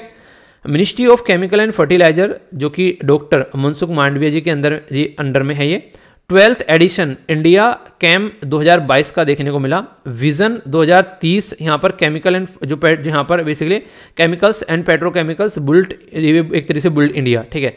तो यहाँ पर एक थीम भी है यहाँ पर कि एक तरीके से ये इंडिया को बिल्ड कर रही है, बिल्कुल ऐसी है जैसे रोड ट्रांसपोर्ट एंड हाईवे की आप लोगों ने सुना होगा, उसका मोटो क्या रहता है कि रोड नहीं बना रहे हैं देश बना रहे हैं, ठीक है। तो वही कुछ ऐसा आप लोगों को यहाँ पर देखने को मिलेगा। तो ये भी किसानों के लिए खासकर काफ़ी इंपॉर्टेंट रोल प्ले करते हैं, ओके। वर्ल्ड के बारे में बात करें तो ट्विटर साहब जो हैं वो इलोन मस्क के अंडर में पहुंच गए हैं, और इलोन मस्क साहब जो हैं वो ट्विटर का मजा ले रहे हैं। अभी बोला गया कि जिसको भी ब्लू टिक चाहिए, जो इन्हें टिक मिलता है यहाँ पर इस तरीके से कि वेरीफाइड अकाउंट है, तो $8 पर मंथ के, सॉरी $8 मैं रुपये बोल रहा हूँ यहाँ पर, मैंने कहा रुपये में क्या चलेगा, इलोन मस्क का डॉलरों में काम करेगा वो तो, ठीक है। तो $8 आप लोगों को देखने को मिलेगा। $8 जो है इसको 70 से मल्टीप्लाई कर लेना, और मल्टीप्लाई करके बताओ क्या आएगा, लगभग 70। यहाँ पर मंथ इतना देना पड़ेगा अगर आप लोग ब्लू टिक चाहते हैं, तो ये खरीद लो इसको, ठीक है। इंटरनेशनल डे टू एंड जो इम्प्यूनिटी है for the crime against journalist, तो ये ऑब्जर्व किया गया 2 नवंबर को कि जर्नलिज्म को मेंटेन रखा जा सके। मैंने डिस्कस भी किया था कि यहाँ पर आर्टिकल 19 जो फ्रीडम ऑफ स्पीच के बारे में बात करता है उसमें काफ़ी बड़ा रोल प्ले करता है, ठीक है। बाकी अगर बात करें तो यहाँ पर अभी मैंने डिस्कस किया था कि 7 राज्य ऐसे हैं जो कि अपना फाउंडेशन डे बनाते हैं, 1 नवंबर, 3 नवंबर, 5 नवंबर या फिर 7 नवंबर। बताइए क्या सही आंसर है। नेक्स्ट यहाँ पर बात की जा रही है, ये भी काफ़ी इंपॉर्टेंट है, यहाँ पर बात की जा रही है मानगढ़ धाम के बारे में, ठीक है। मानगढ़ धाम जो है ये बेसिकली मानगढ़ धाम की जो गौरव गाथा, ये एक प्रोग्राम आप लोगों को देखने को मिला कहाँ पर, अगर देखा जाए तो आप लोग बता सकते हैं वैसे नाम सुनकर ही, राजस्थान, उत्तर प्रदेश, गुजरात या फिर महाराष्ट्र। बताइए सही आंसर क्या है। आगे चलते हैं, यहाँ पर सिटीजनशिप एक्ट जो है वो हमारे देश में आप लोगों को देखने को मिलता है, तो कौन सा यहाँ पर पर्टिकुलर फॉलो किया जाता है पैटर्न, ये आप लोगों को यहाँ पर बताना है, यानी कि कौन सा यहाँ पर ये अगर देखोगे आप लोग यहाँ पर 1947, 1955, 1962 या फिर 1972, तो सही आंसर देना है। नेक्स्ट यहाँ पर बात की जा रही है इंडिया के द्वारा साइन किया गया इकोनॉमिक एंड जो यहाँ पर economic cooperation and trade agreement, ये कौन सी कंट्री के साथ में, UAE, ऑस्ट्रेलिया, USA या फिर UK। तो ये क्वेश्चन भी आप लोगों से पूछे जाते हैं, ये आप लोगों का CSAT का क्वेश्चन है, इसको प्रैक्टिस करो अच्छे से, और फिर आंसर क्या होगा वो आप लोगों को बताना है। आप लोगों के लिए आंसर जो है वो अभी यहाँ पर बताऊंगा, उससे पहले आप लोगों के सामने यहाँ पर वाइगो रिवर है, ये मैंने आप लोगों से बोला था कि अभी फिलहाल आप लोग ये ऑस्ट्रेलिया की जो रिवर चल रही है तो वो कवर यहाँ पर की जा रही है। तो ये आप लोगों के सामने क्वींसलैंड में आप लोगों को ये रिवर देखने को मिलेगी, लगभग 1380 किलोमीटर की लंबी ये रिवर है। कुछ यहाँ पर स्पेसिफिकेशन भी डाल दिए हैं, वैसे रटना नहीं है, इतना जान लोगे तो मोर देन सफिशिएंट है आप लोगों के लिए, कम से कम इतना आप लोग याद रखिएगा, ठीक है। तो यहाँ पर ये जो डे है ये फर्स्ट है, इसमें मैंने कई सारे स्टेट के बारे में बताया था कि इनको बनाया गया है, तो 1 नवंबर को यहाँ पर बनाया गया था, ठीक है। नेक्स्ट यहाँ पर ये गाथा सीधी सीधी बात है राजस्थानी है, तो राजस्थान आप वर्ड शब्द में ही आप लोगों को नजर आ रहा है ना, ठीक है। तो आप लोग समझ सकते हैं मानगढ़ जो बोला गया यहाँ पर। ये सिटीजनशिप एक्ट के बारे में आप लोगों को हजारों बार पढ़ा रखा है, इसके ऊपर वीडियो भी बना रखी है आप लोगों के लिए, बाकायदा पॉलिटी में भी कवर किया था। तो 1955 का यहाँ पर ये आप लोगों को बताइए। इंडिया के द्वारा यहाँ पर जो economic cooperation and trade agreement है ये किसके साथ में यहाँ पर, तो यह ऑस्ट्रेलिया के साथ में, तो ये आप लोग याद रखिएगा, ठीक है। बाकी यहाँ पर बात करें तो ये CSAT का क्वेश्चन है, इसका आंसर आप लोगों को A देखने को मिलेगा, इसको आप लोग सोल्व कर सकते हैं, थोड़ा सा प्रैक्टिस कर लिया करो, अच्छा रहता है। और ये है आज की आप लोगों के SLV कमांडो, ठीक है। इनका नाम आप लोग याद रखिएगा, पूजा के द्वारा याद क्यों रखिएगा, क्योंकि इनके आंसर देखना आप लोग जाके। अपना शेड्यूल के साथ साथ में काफ़ी तसल्ली में आंसर दिए जा रहे हैं, जो कि आप लोग काफ़ी ज़्यादा फायदा पहुंचाएंगे। इनसे जाकर आप लोग बहुत कुछ सीख सकते हैं। यहाँ पर तसल्ली में आंसर दिए जाते हैं, ठीक है। तो यहाँ पर मैंने आप लोगों से जमशेद जे ईरानी के बारे में पूछा था, तो इनके द्वारा काफ़ी डिटेल में आंसर दिया गया, तो कोई भी कन्फ्यूजन नहीं होना चाहिए। तो ऐसे पढ़ाई करो यार, सारी चीज़ें माइंड में क्रिस्टल क्लियर होकर आप लोग की आगे बढ़ते रहें। तो ये था आज का डिस्कशन, कैसा लगा जरूर बताना, कोई भी माइंड में डाउट नहीं होना चाहिए। अरे हाँ यार, चलिए वोकेबलरी है, इनको आप लोग देख लेना। ये पूरी वोकेबलरी है आप लोगों के सामने, ये पूरी की पूरी स्लाइड कभी अगर माइंड से निकल जाए ना तो आप लोग की उसमें स्लाइड में मिल जाएगी, उसको आप लोग जरूर प्रैक्टिस करिएगा। 5 शब्द हैं, इनके ऊपर सेंटेंस फॉर्म करना, तो देखता हूँ कौन कौन सेंटेंस फॉर्म करेगा। और फीडबैक जरूर देना, जैसा भी आप लोगों को लेक्चर लगता है, अच्छा है बुरा, अच्छे से आप लोग एंजॉय करिए किए। अगर कुछ नया सीखने को मिलता है तो उसके बारे में बताया कीजिए और दूसरों को पढ़ाया कीजिए। तो आज के लेक्चर में इतना ही। बड़ों को नमस्ते, छोटों को प्यार, छोटी सी लाइफ में एंजॉय करार। मिलता हूँ नेक्स्ट वीडियो में, तब तक के लिए जय हिंद।